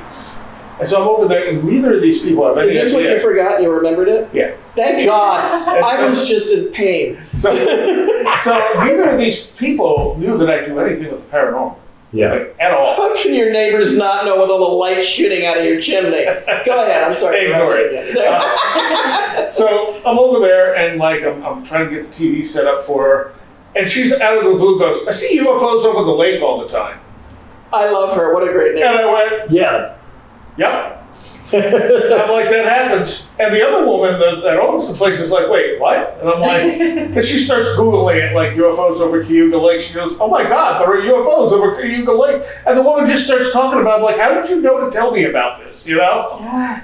Yeah. I think we have like our aura. Other people can see that. Yeah, that It's could just be. like, oh Yeah. wait, you look like a good person. I can tell you all my weird things. I get that a lot of times. So, yeah. 1 year ago this month, I saw a huge UFO. I was driving from Florida to Durham, North Carolina in one shot. And there was this, it appeared to, driving at night, there was this weirdness in the sky in front of me to the right, morphing colors, and then boom, it's a huge motherfucking UFO. And then it's flying over my car, and it's like 10 Seth Houses. It's like this huge, screaming bright lights, and so anyway, that happened a year ago this month. Happy anniversary. That's very similar to what happened to me. See, went over Cuba Lake. Really? It was so bright. Initially, I thought it was someone driving up from the lake with brights on. Those lights. Yeah, are they were brighter than anything I had ever seen before. Like I could only compare it to the stadium lights out in the field, but brighter. Where Yeah, they were brighter. Intense outdoor lights. Is brighter. Wow. And mine was 2001. Wow. So, I mean, we didn't have drones or anything. It wasn't any, lighting that bright really wasn't a thing. And I'm going, oh man, turn your brights off. And then I look and I'm like, the hell am I looking at? And I pulled over and just watched it slowly drop down below the tree line, which meant it was over the lake, which meant it was a distance away and it was like this big in the sky. Wow. And I was just like, well, that happened. Well, that happened. I was working on a book of just my weird experiences. That'd be great. And Mike Clellan, who has famously written about owls and weird experiences, says to me, "What was going on in your life in that time?" And I'm like, I don't know. And so I kept notes. I've kept notes since like 1990. And I went back and I looked and I went, oh, that was the biggest transition point of my entire life up to that point. And I said, is that a pattern? And I started looking, and sure enough, liminal points are where these things happen. And I'm like, now I got to rewrite the whole book because I got to put all this other stuff in because now it needs context. Yeah. Interesting. Yeah. So, did it disappear? Did it keep Well, going I'm driving this way, and it's driving that way. Oh, so you wouldn't have seen where? Yeah. And I tried to turn around, but it had just rained. There was just mud everywhere for trying to make it do it. I should have just slammed on the brakes and got out of the car and ran after the fucker. Were you in a transitional period at the time? I always am. It doesn't stop. When do I not, which is good. I like growth. What doesn't kill me makes me grow or something. I don't know. But that's the thing. This is life-changing stuff, and there's so many people stuck in little cul-de-sacs of sadness. And when I'm glad all the crazy stuff is going on TV because it's blowing minds wide open. Right. We can fine-tune. We can adjust. Yeah, exactly. And there's nothing crazy that Seth hasn't talked about and said, you can too. Well, I like that Seth, one of the things that struck me about Seth talking about, he doesn't talk a lot about UFOs. But what he does is pretty interesting. Yeah, he's talking about it being consciousness from another reality. Yes. Which is the same kind of idea that John Keel puts out there, that Jacques Vallée put out there. Yeah. And it's consciousness, it's multidimensional reality. It's not like, because with UFOs I thought, I don't care about the car, I want to know who's driving the car. But what the real thing is, it's like, this is consciousness, this is multidimensional reality, this is this blending of realms and planes. Go ahead. This is so much fun. We're playing patty cake. But he didn't really, that's the thing. He doesn't get into a lot of that stuff. He goes into a lot of down-to-earth stuff, which is what was, whereas you look at some of the other channeled stuff and, like Ramtha, Atlantean warrior prince, and, it's like, I'm so big and puffy. Yeah. I can wear gowns. And like, one of the things that bothered me about the Seth material was the Lumania name. I heard you talk about that, and I disagree. I mean, it's like, you talked about it on the show, and I heard the show a few times. And by the way, it was someone from, I wanted to say this before, we heard about your show from a guy who's in our Zoom Seth study group named John. He sent that to me as soon as he found out. I listened to it, and then, like I said, I fell in love with you guys, just let it go to your head. And it was like, and I heard it, and then I got in contact with you. But yeah, you said the things about Lumania, and I understand. I mean, because Edgar Cayce and a lot of other channels are saying this is Lemuria, and Mu and Atlantis. Well, Mu and Atlantis are one thing. The problem with Lemuria is that it was literally invented by scientists trying to figure out how lemurs were in Madagascar and I think... What? I never heard this. Yeah, so... The lemurs. That's where the name comes from, Lemuria, because... Lemuria. Yeah, because it was... I've never heard They thought there was a landmass there, and that's how they ended up in both locations. The lemur. Maybe you're hearing. I've never heard this one. Yeah. Okay. Okay. Where do I begin with the jokes? No, I won't. but okay. So you think Atlantis? Yes. Mu? Yes. But you heard Well, this thing I'm about saying the Lemuria, reason I had a like, problem with the name Lumania was because it was sort of lemurs. derived from the lemur thing. Yeah, Yeah. their lemurs are cute little frisky devils. Well, you know, Angels. I've talked about this with some of those other places on the show too, like the way language works and changes, even romanization of words from other languages into English, and them changing over time. Yeah.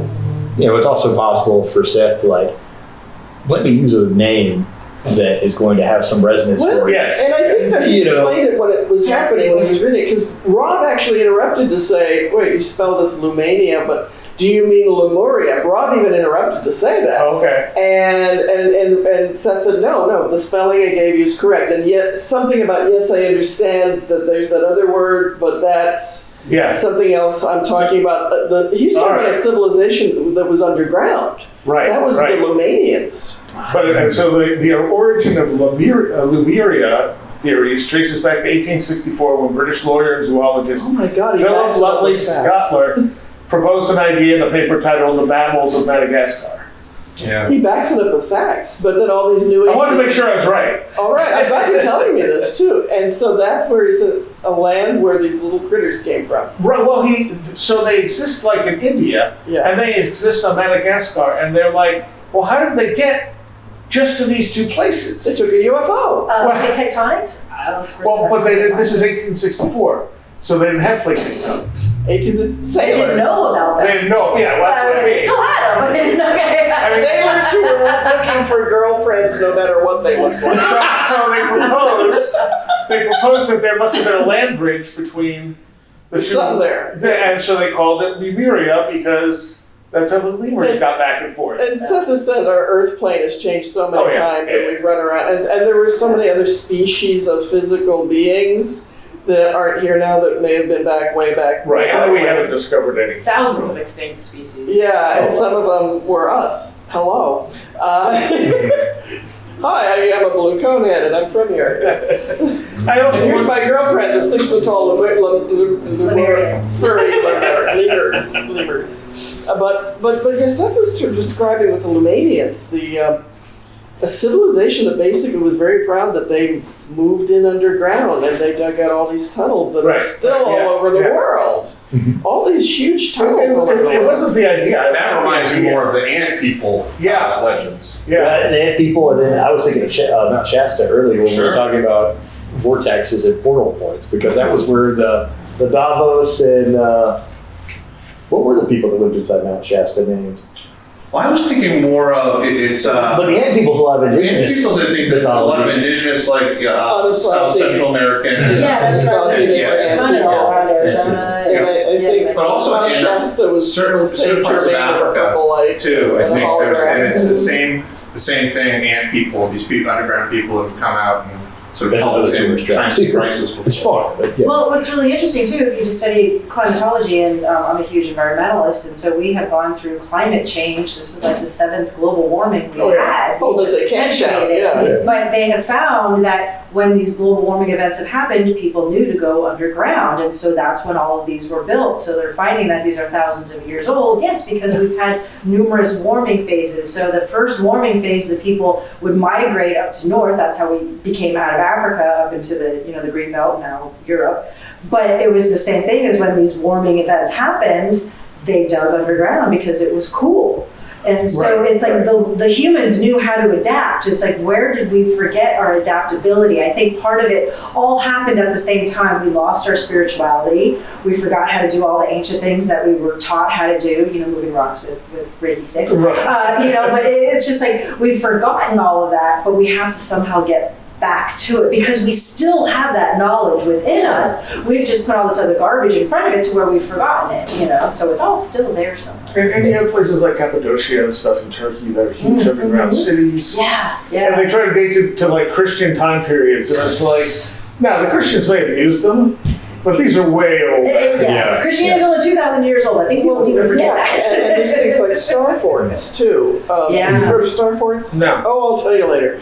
But the more amazing huge things that were built. But the underground thing, and also with the term mud flood. Have you been hearing that? No. Well, there's many cataclysms have happened in our history, and yes, people living underground, but they're digging out entire civilizations that are underground because, when you have like big catastrophic events where, not just Noah quality, but not invoking that because I hate it.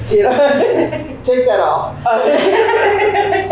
Okay, I can announce it. I can announce it now. I am the Antichrist, but I have to wait for a little while before the big announcement. But I thought I'd let you guys know. But no, like there's. When they say like they build a pagan thing, they build another church, they build another church, well, that means there has to be a lot of mud covering shit up in between times. So just they uncover huge buildings or huge parts of buildings because there've been earthly cataclysmic things all the time, and we see it on the news every so often where these tidal waves come in and just not just destroy a building but cover up some civilizations. And the end of the last ice age was a massive catastrophe. Mm-hmm. Yeah, most people who were there agree it sucked. Yeah, That's the close people. You had numerous events. Somebody had to have gotten that. I was making a perfectly fine dinner and it got all messed up. It's like. You had numerous events. One that dropped us into the Younger Dryas. Yep. And then one that created a massive, rapid meltdown. That even scientists admit if you move the areas with the glaciers to the equator, they would not have melted as fast as they melted. Mm-hmm. There was another thing, and because they melted so fast, they caused tectonic activity around the world. They caused tidal waves. It was probably Noah's flood. Shit was shaken here on Earth many, many, many times, and plowed under things maybe we really want to know more about, to understand more about what were our ancestors doing, or what were beings we're not currently so much related to, but what was going on this planet. And part of it, though, when Seth says, you need to know about the Lemanians, chapter 15 of Seth Speaks is one of those chapters that he's talking about these ancient civilizations and the Lemanians, and I want to know everything. And that one just gets me spinning about these, and that we're kind of the descendants of some of these beings. And I think if we knew more about our history, we'd know so much more about ourselves. And I want to know everything, like I said. Go ahead, I'm sorry. Oh, no. I was going to say with the Bigfoot there, I lived in Oregon, I actually had a Bigfoot in my front yard. Really? And so it's that. Sorry. And Seth says there's Bigfoot. And that's just it. That's why it makes me think of, okay, maybe I'm not crazy. Maybe these things really did happen. So now it was called. And by the way, it's okay to be crazy and believe this shit. It could be two different things. We're all in here. Yeah. Oh God, what year was that? 2014. I was living in Central Oregon, and we had what now they call it the Two Bulls Fire. Sitting on the front porch with my ex-mother-in-law, huge thing of lightning came down, and then like 10 minutes later, it's like, is that fire? And it was this massive fire that started in the mountains and kind of worked its way over. Well, 2 days later, I'm walking through the property, about half an acre land, and it was like, there was this one little bush area, and it looked like something had kind of gone in there to sleep. And I'm like, this is a weird smell. This isn't bear. I've been in Oregon for 24 years at that point. I'm like, this is not bear. This isn't deer or elk. What is that smell? It was really musky and just smoky, like a smoky, musky smell. And I'm like, did something come down from the fire? And so my ex-husband and I were looking around. Sure enough, a footprint in the mud, about that big, got a photograph of it, right? Nice. And then we're looking in there, sure enough, a tuft of hair. And I'm like, oh, I run inside the house, grab a Ziploc baggie, grabs the tuft of hair. Right as he's about to drop it in the bag, gust of wind. And I'm like, Oh, that makes sense, yeah. you've got to be kidding me, right? So, and this happened over a course of several days. So then the next day, we heard knocking, like you hear on TV. Yeah. And it was like, okay. And then you could hear a response knock from a couple miles away. Now, we lived off of a dry canyon, so it was like, is that coming down the canyon? Because it had a weird echo. Next night, a friend of ours that lived down the street, he was standing in his backyard smoking a cigarette, and he sees a figure coming from the side of his house. And the ducks and all the critters on his farm are just going crazy. He sees this thing suddenly cross the street in one step. Wow. What can cross 2 lanes in one step, right? Yeah. The next morning he wakes up, he has a duck that is torn apart, and he's a hunter. He's like, I've never seen anything like that. It was like the duck was quacking too much and the thing just said, shut up, kind of ripped this thing apart. That night, my ex is out in the front yard, he's having a cigarette, and the cows next door to us at our neighbor's yard are bleeding like crazy. The mom is going nuts, smacking up against the cage. And so he gets up, walks kind of in the front yard to take a look, and he said he can see somebody kind of over at the thing. So he just kind of goes, hey, real quick, because he doesn't want anybody messing with our neighbor's cows. He said it stood up completely and looked over at him, and he was frozen solid. He's like, okay, this thing is like 10 feet tall. And it went across our neighbor's yard, he said, in like 10 steps. It was a good acre and a half acre. It was, he couldn't believe it. And it was just suddenly gone. Well, the next night, I'm in bed, and we just lived in this little single wide trailer, and I just lay down, my cat was in the window, and I hear this growl. I am upright in bed, I'm like, that was not a bear, Right. that was not a cat, because we had cougars. I was like, it was none of that. Part of what you're saying too is because this fire was so disruptive in the Yes. area, that being might have what- lost its home. Exactly, And that's was looking exactly for a what place we to thought. Yep, and so when I sat up, I was like, Odie, and I yelled at my cat to get out of the window because it freaked me out. I'm like, something is out there, right? I didn't want a cougar jumping through my yard because we've seen cougars in there. And so my ex runs into the house and he slams the door. Next thing I hear these 2 big steps, and then the whole trailer shakes, and something had hit the side of the wall. Now I'm like this far from the side of the wall, right? What the hell was that? And my ex is like, don't go outside. I'm like, I'm not going to. What was that? Wake up the next morning, there was a dent in the side of the trailer where it had hit about this big, and Wow. the wooden fence was knocked over. So it was almost like it was trying to jump over the fence, got caught, and braced himself, and then kept on running. And it was every time he was in our yard, we could smell that smoky, musty. Yeah. And every night there were those knocking noises, and then it was gone. So we think the fire had brought it down, but he lost his family, so he had to try to find his family again. So he's looking in the area. Yeah, so that's He's what not I'm just not- running away. Where do you run? He's just trying to Exactly. find. Yeah, and we Yeah. contacted a friend of ours was actually the Bigfoot investigators, because of course we live in Oregon, so they're everywhere. and she took a full account of everything. She came out to the site, photographed pictures. Ironically, the photos that he got, his camera battery died and he lost the 3 photos that we took. And she goes, you don't understand everything we have. People have all of this, and then when it comes to the tangible evidence, it's gone. Yeah.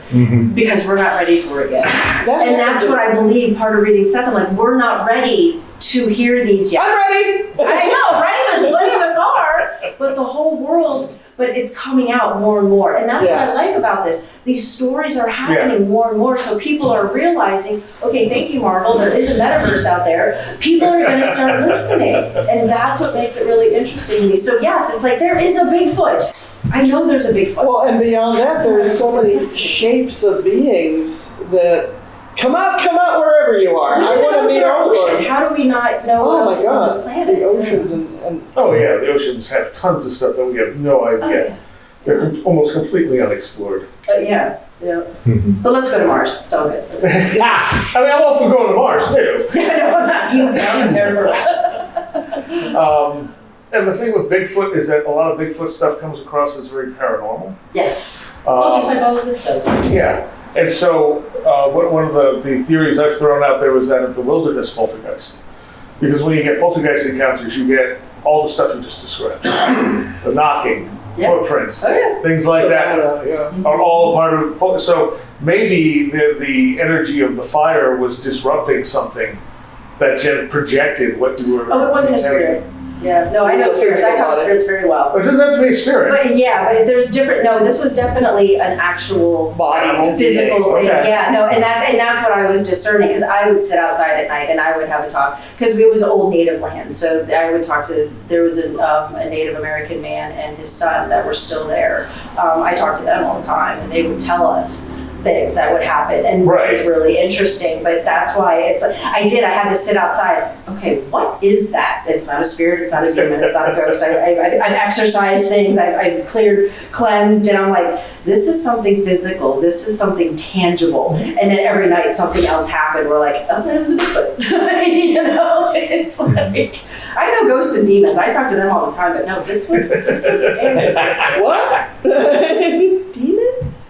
What do you mean Oh, by? we'll tell another story. That's another Okay, then the longer story. That's another exorcism. We only know each other too I cleanse the energy in this house, so boy. No, this house is very clean. Yeah, No, yeah, that was, yeah. Wait, so do you cleanse demons, or are you okay with them? Like, how do you define a demon? I define a demon as something that is no longer in any type of human form because there are spirits out there, but there is also more out there that we don't know of. And so there was a demon that had attached itself to my mom, and she brought it home, and he was just festering in our house for like 3 months. And I actually had to cleanse the house, and he did not want to go. And just like ghosts, they talk to you as well. But the difference is that to where a human ghost, they always stay in their human form. A demon will morph into other things. Okay. So as I was cleansing the house and getting rid of it, it had shown itself to me as something to try to scare my ex at one time. This crazy, creepy, that thing. And then it started to hit me because it wanted to get saved. So it did it as a cat meowing, and that infuriated me. And then it did a little kid crying. Oh, and then I was super pissed. And then he knew he was in deep shit. So he was trying to hide in every corner. But they're interesting. It's almost like I don't know how to explain it. They have a different energy to them, and they are dark. Human spirits, you can still feel the light. You can still feel the confusion or why they're here, or, no, I love to be here. This is my house. Okay, cool. Or no, I have to still kill the person I did kill when so humans have that ulterior motive, but demons are different. Okay. I still haven't been able to put my finger on them. I'm hoping Seth will explain it because I don't know where they're from. I can tell humans. That's in my spirit guides. Right. But demons Other spectrums. Yeah, exactly. So I'm hoping Seth will explain that soon. Chapter 12. Does he? Maybe. Does he? I think, as I'm reading Seth all these years, he doesn't talk about dark stuff. I think he didn't want to scare us. Oh, okay. I think sometimes he might be tiptoeing around things that if people have a background of knowledge, they can read it and go, I know what he's alluding to. I think he really was putting his emphasis on being so positive, because that's what reading all his books, he's framing everything so positive. Yes, you can. Here's the capabilities of the soul. And, he says, like, energy going to other dimensions, energy, we're always sending energy out. He's saying, we have the ability, the term shape-shifting, like, can we all just do a Zoom on early sessions 1, because I'm so hot on this right now, where he's saying that, he is, the whole thing about shape-shifting, changing, going into different dimensions, and assuming the garb of that dimension, becoming that kind of physicality. It happens all the time. People come into this dimension and other dimensions, entering into it, taking the shape. We could be looking out the window and they're not from here. And he's saying how he's projecting his consciousness through Jane, and he's in the room, and how he finds this room, he says, like, to me, there's no walls. There's energy. Right. So anyway, this is touching upon everything. So he's not saying, watch out for the spooky characters. He is saying, you're strong enough to go to these other places and just have a certain attitude. You'll be fine. He's not saying, here's the scary things. He's saying, here's the power that you are. You don't have to be afraid. And he's, everything can be dealt with, and we're safe, is what he keeps emphasizing. I don't think he ever wanted to put anything scary in our heads so that we'd go, I can't read the book anymore. It's too scary. But he's like giving us the fortification of like, you're safe to do this stuff. Don't worry about other stuff. Yeah. Well, you mentioned before that you felt like things were taken out of the book and not ever published. Yeah, I wonder that's if he another does thing that talk can on be. things about that. Yes, I feel Does this he? really Because strong. it really just talks you're telling somebody about life. There's bad things that are going to happen. You have to, like Disney, he prepared kids for death at a very early age because it happens. Yeah, he just likes scaring kids. Why is there? Anyway. But I wonder that, did Seth really say something and it was taken out? I Because you felt do that. believe. Okay, another insider secret. And sometimes I've read the Seth books. I'm like, these two paragraphs. There's something missing here. You don't say this and then jump what feels like 2 pages forward. Something's missing in. He writes so well. You can tell when a paragraph might be missing from a novel you're reading. Right. And I get that a lot. Like in chapter 15, Seth speaks, where he's trying to. And then it just jumps to something else. Something's wrong here. And I've often felt that this is late 60s, early 70s. He's saying this. And I wouldn't doubt at all if they said, wait, we can't say, the publisher saying we can't say this. Or even Jane and Rob saying, oh, we don't want people burning the house down. Oshara's going to need it in another 60 years. So, I can imagine, guess, and sometimes feel that maybe there were some hot button items in the Seth material that they were just like too soon, too scary, let's take this out. Yeah. And I feel that quite often, and boy oh boy, am I like wanting to find the original notebooks, the original notes. Do they exist? Somewhere, somehow. But as it is, what we have in this body of work is so amazing and out there. I do feel that there is more that he said. And that wouldn't be too much of a stretch of the imagination. No, that really. maybe a few things were withheld that were too out there. Yeah, And it was the 60s. Yeah, it was 60s, 70s, and now we're ready for We anything. can't get any more weird now. Yeah, but we want to, and we will. But so that's part of what I think about late at night, all by myself here in the house. It's like, where's the information? I'm ready. I want to, and then we'll tell the world we're ready. But that's the thing about talking about Seth. You go in places you weren't expecting. Yes. And not to say that the truth of the universe, the information can only be found from Seth. Here we are now. I fully believe and feel that all the answers, like Seth says, all the answers are within you. It can all come. So there's so much more to be known, and we can know it. And I think there will be more teachers or more sources of information that can just knock our socks off too. But right now, Seth is the only one I'm aware of in this dimension at this time. But I know there's more ways that more information can come through and teach us and help us sprout our wings again. Okay, are you empathic as well? I'm just goofy as all get up. Yeah. I pick up myself. I hear voices. I have had so many spiritual experiences in my life. I've just lost track of them. I got them written down somewhere. I almost died when I was 18. I had a couple of really huge beings come to me when I was 4.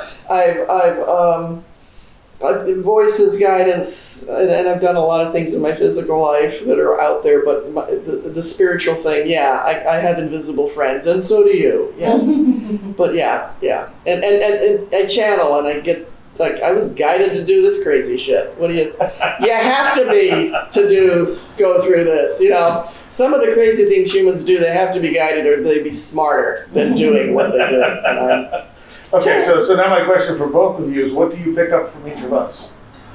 nice guys. Yeah, like, hey, what are you doing? Like, yeah. It's like, I'm just laughing at his question. What do you pick up? Actually, I turn my gift off a lot. Okay. Because I can't have it. People's makes auras sense. are always there. Yeah, it's too strong. And as I've gotten older, it's gotten stronger. And since I've become more aware, because I have my own business of doing a mediumship, and so it's stronger and stronger. So I have to turn it off. But no, all of you are just beautiful. You're white, you're yellow, you're blue. So, you know, everybody has their pretty little colors to them all the time. But the only kind of thing that I really just pay attention is if I get really bad vibes from somebody. Then it's like, then I'll kind of turn on, what am I seeing? You know, but otherwise, no, I keep it off because I do have a tendency to know what goes on in people's heads, and I don't like going there. No, Absolutely. privacy is good, you know, and that's hard when you have that gift because it just, like you said, it's, oh, you didn't say that out loud? Okay. Yeah. Okay, nope, turning that off. I kind of learned to do the same thing. Exactly. So it is just that. No, that is a very interesting question because a lot of people do want to know is, you know, I've always wanted to have one of those aura cameras, you know, that I just want to have it take a picture of me. I mean, I know my aura, but am I really feeling it? Because I saw all the things like that. But yeah, it's always really interesting to see. Yeah. no, I got good vibes from all of you. As soon as I heard the interview you guys did on Seth, of course I love you to pieces, but and checking up on some of your other creative things that you've done. And it was a funny thing as we were pulling around the corner and I saw the three of you there, it was like the deja vu thing. It's like Yeah. the deja vu, like, oh, the guys are here. Yeah. This is great. And let's find out something going on here. Yeah. Okay, turn it around. What do you guys think of us girls? Yeah. What do you feel? What do you see? Yeah. Two hot babes? Do what? Two hot babes. Oh, you just showed how dusty that is. Oh, it's the sunlight. I didn't just sit here. Oh my God, I gotta vacuum. We gotta back. Oh my God, we're never done cleaning. Oh, yeah. So you had to do it again. Well, for the camera, you know. It's like, please donate to the Seth House. We need some really good vacuum cleaners here. You know. Do either of you guys pick it? I mean, I have So no back to reality. abilities. I never have. I get gut feelings about people, but which you know probably has some side. You know, but it's usually if it's something. Usually, it is only usually if it's something that's either very very positive, like I'm going to immediately be friends with this person, or it's something very negative, like I'm not going to spend any more time around that person. That's about as far as it goes. Yeah. And you both seem wonderful, and I would be happy to spend as much time around you as you know, need to. As long as I don't have an overeating camera. That's right. Turn it out of the fridge for a minute. Yeah. Well, I mean, that's kind of how I picked out you two, is that, you know, immediately I'm like, I like these people. Okay. Well, yeah. They should actually talk, because I think... Like, I don't know why, like, when I approach, I've been listening to your podcast, but I don't reach out to people usually, but I was like, you know what? I just felt like I should. And then I felt like I should make a film about you. So, That's you know, true. He's made a documentary about just his life experience and his the show itself. I want to see that. I should. Yeah. I'm sorry. I'll get you one. Yeah. What did you come up for originally? Was it a listener story? Yeah, we were talking about something. Listen, because like I said, I don't email a lot of people outside of my normal daily life. So we're all anyway. introverts. Awesome. Yes, that's true too. Well, you know, my regular life is extrovert, extroverted, but you know, I keep things like partitioned off. So, you know, just because. But yeah, no, I had sent you a note about a story or something that happened to me, and you're like, oh, you got to come on a listener story show. Right. And I can't remember if the first time I was on was both of us. I think I might have been the first time you were on was with the two of us. Yeah, I think it was. Yeah. So I remember talking about Bruce Lee and Oh, yeah. Oh, and we were talking about Inframan too at the beginning because you knew about the show. Yeah. But you know, so my mom had a near-death experience a few years before I was born. This would have been in the early mid-70s. She got hit by a car, drunk driver. And, you know, they airlifted her to over to Tennessee, and she was like, saw everything that was going on in the emergency room from above, and met glowing things that told her, hey, you need to go back. But growing up in the old poor South, it's a very superstitious place. Oh yeah. And my grandfather on my mom's side had all kinds of weird experiences. He had, I talked about this on the show before, where he had been out fishing at night, and he told the story. And I know this from my mom. I never met my grandfather. He died way before I was born. But he thought he met an angel. Nice. And a ball of fire comes down over the water, and this beautiful woman steps out of it that's glowing, and there's like singing or something around, and then it's all gone. But that starts to sound more like UFO experiences and people encountering like what we call the Nords later on and stuff like that. So it's one of those things where it's like, you're just using the best terminology you can to describe what's happened. But so anyway, that's always in the background of my childhood. And so a lot of this stuff just was intuitive for me. Mm-hmm. So, I read people basically to see if they're, good folks or not, and how to relate to them. But I don't even consciously do it anymore. I have to go back and what did I get? Because it's so intuitive at this point. Mm-hmm. Where I even joke about I don't have experiences anymore. Yeah. But it's really because I have them kind of all the time, and it's just normal. Yeah. Does that make sense? It's kind of so integrated. It's just you're normally feeling the vibe, feeling everything. It's like pulling food out of the grocery store. Which one has the vibe? I want this. So it's like, this apple feels right, or this. It's and funny. People, it's like always. Yes. Yeah. So we live in a house that was built in 1882, and my wife and I laugh all the time. She says I'm a weird one and she's normal. And she thinks she is, but she's not. Well, you're definitely the weird one. Oh, I am definitely the weird one. This is true. But my house, the people that come watch our house when we travel, one of the guys sees spirits all the time. And he's like, there's like this 6 foot tall person in your house, right? And I'm like, don't say that around my wife. But what's funny is I've never seen him. You just know he's there. Well, I don't know. The house has such a good vibe that I don't think I think we pick up on,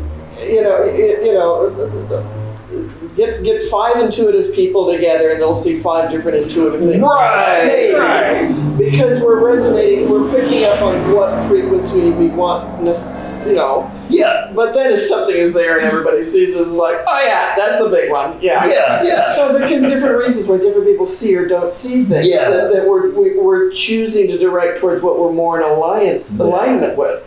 Like the ghost lady, you two probably have a lot in common, you and the rose lady. I haven't seen her, because I'm doing other things or meeting other ghosts that I'm like, anybody here know how to do plastering, So I'm going for the plastering ghosts and you're going for the ones who are dressed nice. So, I finally, the story I tell myself is that, he just shows up when we're not there because it was his house. It's like, finally, they're gone. But he likes us. It's a timeshare. Right. In a timeless universe, a timeshare. Yeah. Okay, there you are. But, I think he likes us. And so, he keeps it good because the house has just such a comfortable, happy, good vibe. And so I think he just likes us, and when we're gone, you see him a bit more maybe because he's like, I need to watch the house here. I interviewed Ram Dass once. I was cool. a New Age magazine publisher, and I interviewed I like the term New Age, so take that. Right. So I interviewed Ram Dass, and he lived in a haunted house, and he talked about it. Like, why don't more people know about this? This is the first one who ever asked him. I seen a ghost, and right. The house I have weird shit happens, But he didn't say shit because he's Ram Dass. He's nice. I have big vocabulary, I guess. But so there's. Well, I don't know why I did that.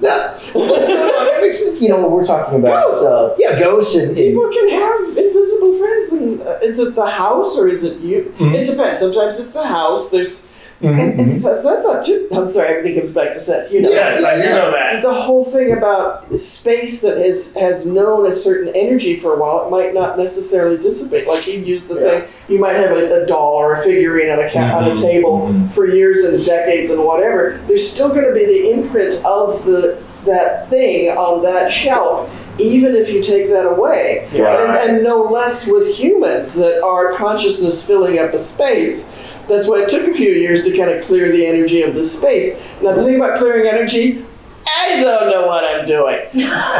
But I think we all are calling upon higher energy saying, hey, spirit friends, we want to do a Seth House. This needs a lot. I'll take care of the spick and span mop bucket.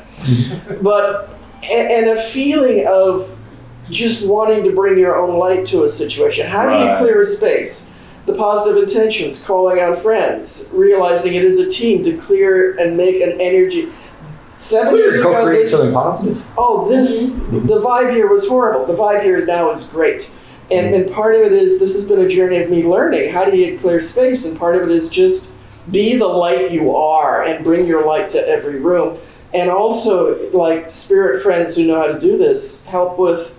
And if you start feeling a little weird thing, say, hey, take care of this, okay? It's like if it's out of my pay grade. Right. Somebody take care of this, spirit friends, So there's nothing like a bucket of paint to really clear a room and perform an exorcism. So there's like physical and non-physical things you do. Mm-hmm. But everybody, everything can be transformed for the good, for the better, for the light. I mean that with all my heart. Every human being can be transformed for the better. We're all made of soul stuff. This is also made of soul stuff. Right. Anything can have its energy uplifted, and we owe it to each other to do that kind of stuff. So I do feel everything is clear, and I'm starting to go towards.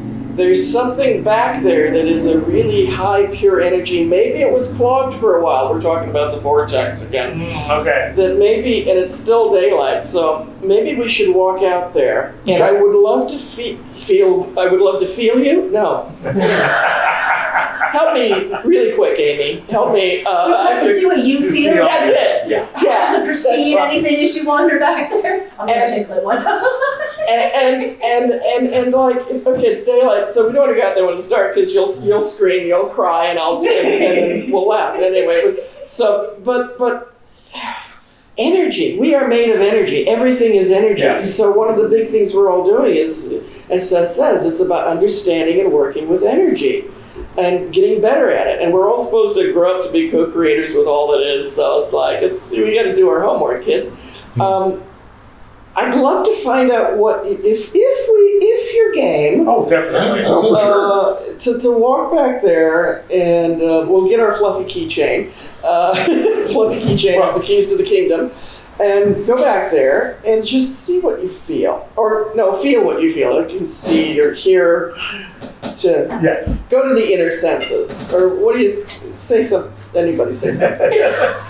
So that's what I picked up, and your energy is bright.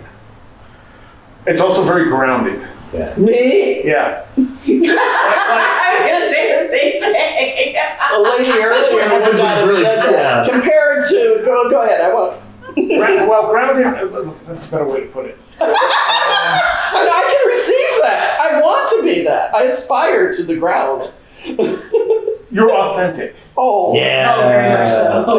Okay. So that's what I mean by grounded. You just say what you feel. Yeah. This is nice. And that's as much observation as anything else, but your energy is very bright. Oh, thank you. Yeah.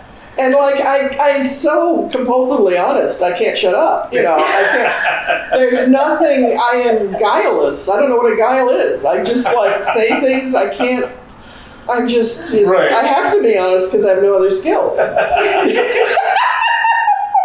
Can't do deception. Whoops. Your energy is more complicated. Oh, I'm a very complicated person. Yeah, it's been right on. Yeah. The stuff down underneath that you haven't quite dealt with. It's almost like under the forest floor is kind of how it feels. Oh, yes. I have much toadstools under the forest floor.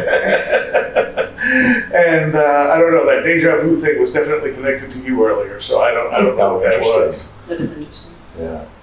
So that's what I like. You don't have any bad energy. You have really good energy. Oh, well, thank you. I It's as well. It's just complicated. I had somebody say, you're an enigma. Yeah, that's good. Complicated works too. Yes, no, I'm a very multifaceted person. Probably helps that I finishing up a horrible divorce. Yes. Third one, starting my life over.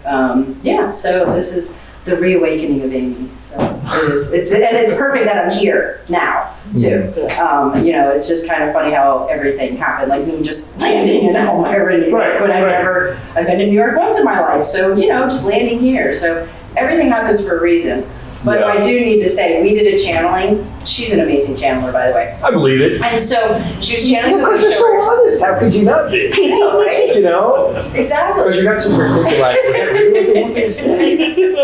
You talk, you're smarter, I'll go away. But it was amazing. One of the things they said to me, because them and I were just talking, and so it was absolutely funny. They're like, we gave you direction and you actually listened. Not like it was me, I actually listened, but it was like somebody actually did something we told them to do. And they did. They told me to come out here.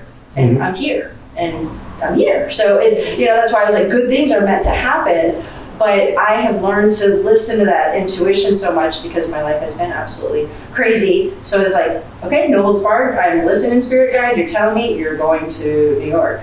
Okay, I'm going to New York. Why? You'll find out when you get there. And so I got here, and now here I found out. So it's just really interesting, but that her guides knew what my guides were talking. So I'm like, how long ago were you guys talking? A while ago. I mean, were you guys conspiring last summer before we even met each other? So it's really interesting how you can tie into that. But again, I think because of the craziness of my entire life, and now finally being on the path that I choose to be on, now all of these things are coming to me, which is as they should be, because everything has a good timing, because it's all coincidence. But I actually like your description of me. Thank you. I do. I don't want to be simple.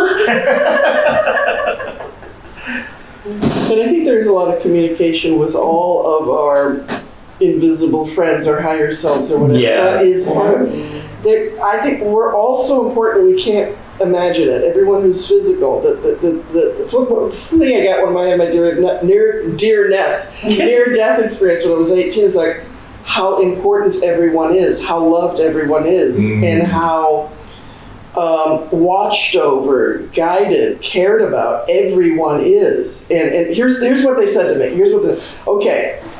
I'll just get right to the good parts. It was these sentences just I felt like the whole big God thing happened, and that I was one with everything as far as there's life, all that is. It was all that is was right there, and I got that sense of everyone's oneness, and it goes as far as everything, and that everything is so important. Every particle, every pile of poop, everybody where you don't even know where to trail is. And the voice said, I'm a part of you as you're a part of me, and I need you as much as you need me. Nice. And it was for everyone. And we're all that. And that's the main thing, is like how, when you want to try to off yourself, you don't think you're anything, but then something steps in to say this. And so I can never forget that with every human being, with every form of life, with even the dust, that we are all part of each other and important. This is such an important journey we're all sharing. And I feel that so loud and clear with the message of Seth. Everything has to come back to Seth. Right, yeah. But that is what he's saying, the eternal validity of the soul, and trying to help all of us with our journey, and reminding us that we're more important than we can imagine. Better than that, we are all more loved than we can possibly imagine. That's really important to know. Yeah. All right, shall we go visit a vortex? Yeah, I can't get much better than that. That was really good. That's a great place to end it. Damn, I just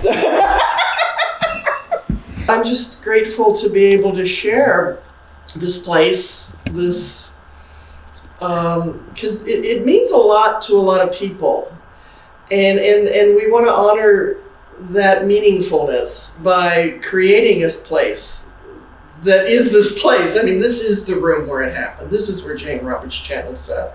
And we got some of the most amazing, honest information about life and everything. So I guess I'm just having a feeling of profound gratitude right now for what we shared in our conversation, what was and wasn't recorded, and just making new Seth friends, Seth family.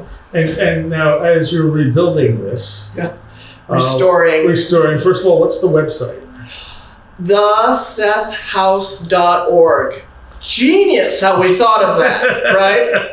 www.thesethhouse.org. Check it out. We're always working on it. You do Zoom meetings. We want to really get more into it. We've just started among a few friends, and you guys are invited to join us on some of our Zoom meetings. And right now we're talking about Seth Speaks. Cut this out because you're not invited yet. Okay, then don't worry about that. But so you know so we've started a Seth Speaks thing with a few people who are involved with the house, and I'd like to have an early sessions with just the world and you guys and whatever. Thursdays is when we meet, but I think Sundays is when we could have an early sessions, which would be really nice. Because it's like, this is what changed my life, was being able to come together with other people to talk about this material, and then I could understand it, and then I got it, then became full-bodied to have Seth discussion groups. And when the Seth books came out way back when, spontaneous Seth groups opened up all across the world, and they're still happening. And I think we need even more, so more people can share with each other what the Seth information is. And what happens in Seth groups is it changes the lives of everyone there. We get to really examine our beliefs or talk about these outrageous ideas about what reality really is. And this is a nonprofit.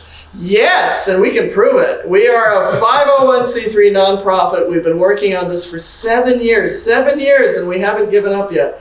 And 2 years ago, we were able to buy the building. We raised enough money from donors. So the 501c3 owns this building, and it's about preserving it so that future generations who are yet unborn can come here and appreciate the information and meet each other and talk about good things like this. Yeah. Okay, and people can make donations on the website? Oh, funny you should mention that. As a 501c3, and she comes in right, as a 501c3 nonprofit, most nonprofits, how they manage to stay alive, of course, is receiving donations. And so somehow we've managed to get by. We have, you do the bookkeeping, so we laugh. How do we make it? But so if you could manage to donate to the Seth House, it really means a lot. Why donate to those big, rich charities when you can donate to one where when we hear we got a donation from you, we grovel, we cry, we beg, we love you, we pray for you. So every dollar that has ever come here has gone right into the building, and so your donation does mean a lot here, and it goes right to saving the world and your own soul. So it's an investment you really should make if you know what's good for you. Something should be cut out of this, but hey, leave that. No, that's beautiful. So, Save your soul, donate to us. Save your soul. No, I know these things. I know who you are. Seth is watching you. You owe Seth a lot. And we take PayPal. Seth takes PayPal, I should say. Checks, PayPal, whatever. Call us up and it all goes toward preserving this. And yes. And building a community. That's it. It's like, the paint on the walls and the putty and everything and cleaning. But also, we're moving into the next part of this, which is what the true vision was, bringing people together to just share space in a safe, harmonious healing and well-being. And this is a big, lofty vision goal. And we got to have more big, lofty vision goals in this world. So creating a place to honor Seth and to just bring people together is for talking spirit. And people need to get together and um, explore these ideas. There's Yeah. so much that humanity can do. And we just need to get together and talk about the infinite possibilities of just being a human for this short time and being spirit beings for all eternity. So give us your money so we can, and come on over to the Seth House when it's legal. Yes. We need to get a little more paperwork in order with We're almost open. we're almost there. Okay. But check our website, as he said. You remember Is there it, a mailing list? thesethhouse.org. What's that? There a mailing Yes, you can join our email list on the website. Or if I just find your email address, I'll stick it on the website whether you want me to or not. That's how I've built the website. It's just, Yeah, we just have a once a month newsletter that we send out that has everything going on and what we're doing, what some plans are. And so as we Okay. do more, the newsletter will have more as well. We even have to but what she notice I'm said, hanging over here. I was like, this but what she is says is join the newsletter. It's getting better all the time. We say, it's funny. We say funny things, and we're putting more pictures in of what we're doing and how we look. And, the newsletter and the website. We also have Facebook page. Oh, go to our Facebook page. Okay. It's called the Seth House Discussion Group. Okay. The Seth House Discussion Group. That's us. And every day people post memes and quotes and discuss Seth things. And we're really trying to open up the whole social media world. If you guys want to help, we've opened up some of these social media accounts, things I've never been part of before. These youngins, you know, but we're starting to post things on there. We need a lot more people to join us because that's what makes the social media social is that everybody comes in and says something about a quote or nude photos that we have to fuzz out and stuff. That's what social media is anyway. But but most of all, read the Seth books. Even if you don't like any of us here, and I don't want anything further to do with us, but this thing, Seth Speaks, is one of the most important game changers on earth that ever happened between two covers with paper. And Seth Speaks is what Jane Roberts channeled, and there's also some other books we've talked about, but That's the one to start with. yeah, and Nature of Personal Reality that I won't get. It is a long title. Nature of Personal Reality. Oh wait, I think I'm manifesting something magically. There it is. But read Seth, and you can go on our Facebook page and just sample miles of Seth quotes that just go on and on. Seth never stops speaking. It's just going on and on. And I hope you check out Seth because it's life-changing and it's life-affirming. And if I'm wrong, tell me. But check it out. And again, it happened in this room, and this is where it happened. And it's I guess I ran out of sentence. What were you going to say? I was just going to say thank you for having us down. Guys, I'm so excited to meet you. Thank you. This has been so special. And come back. You know.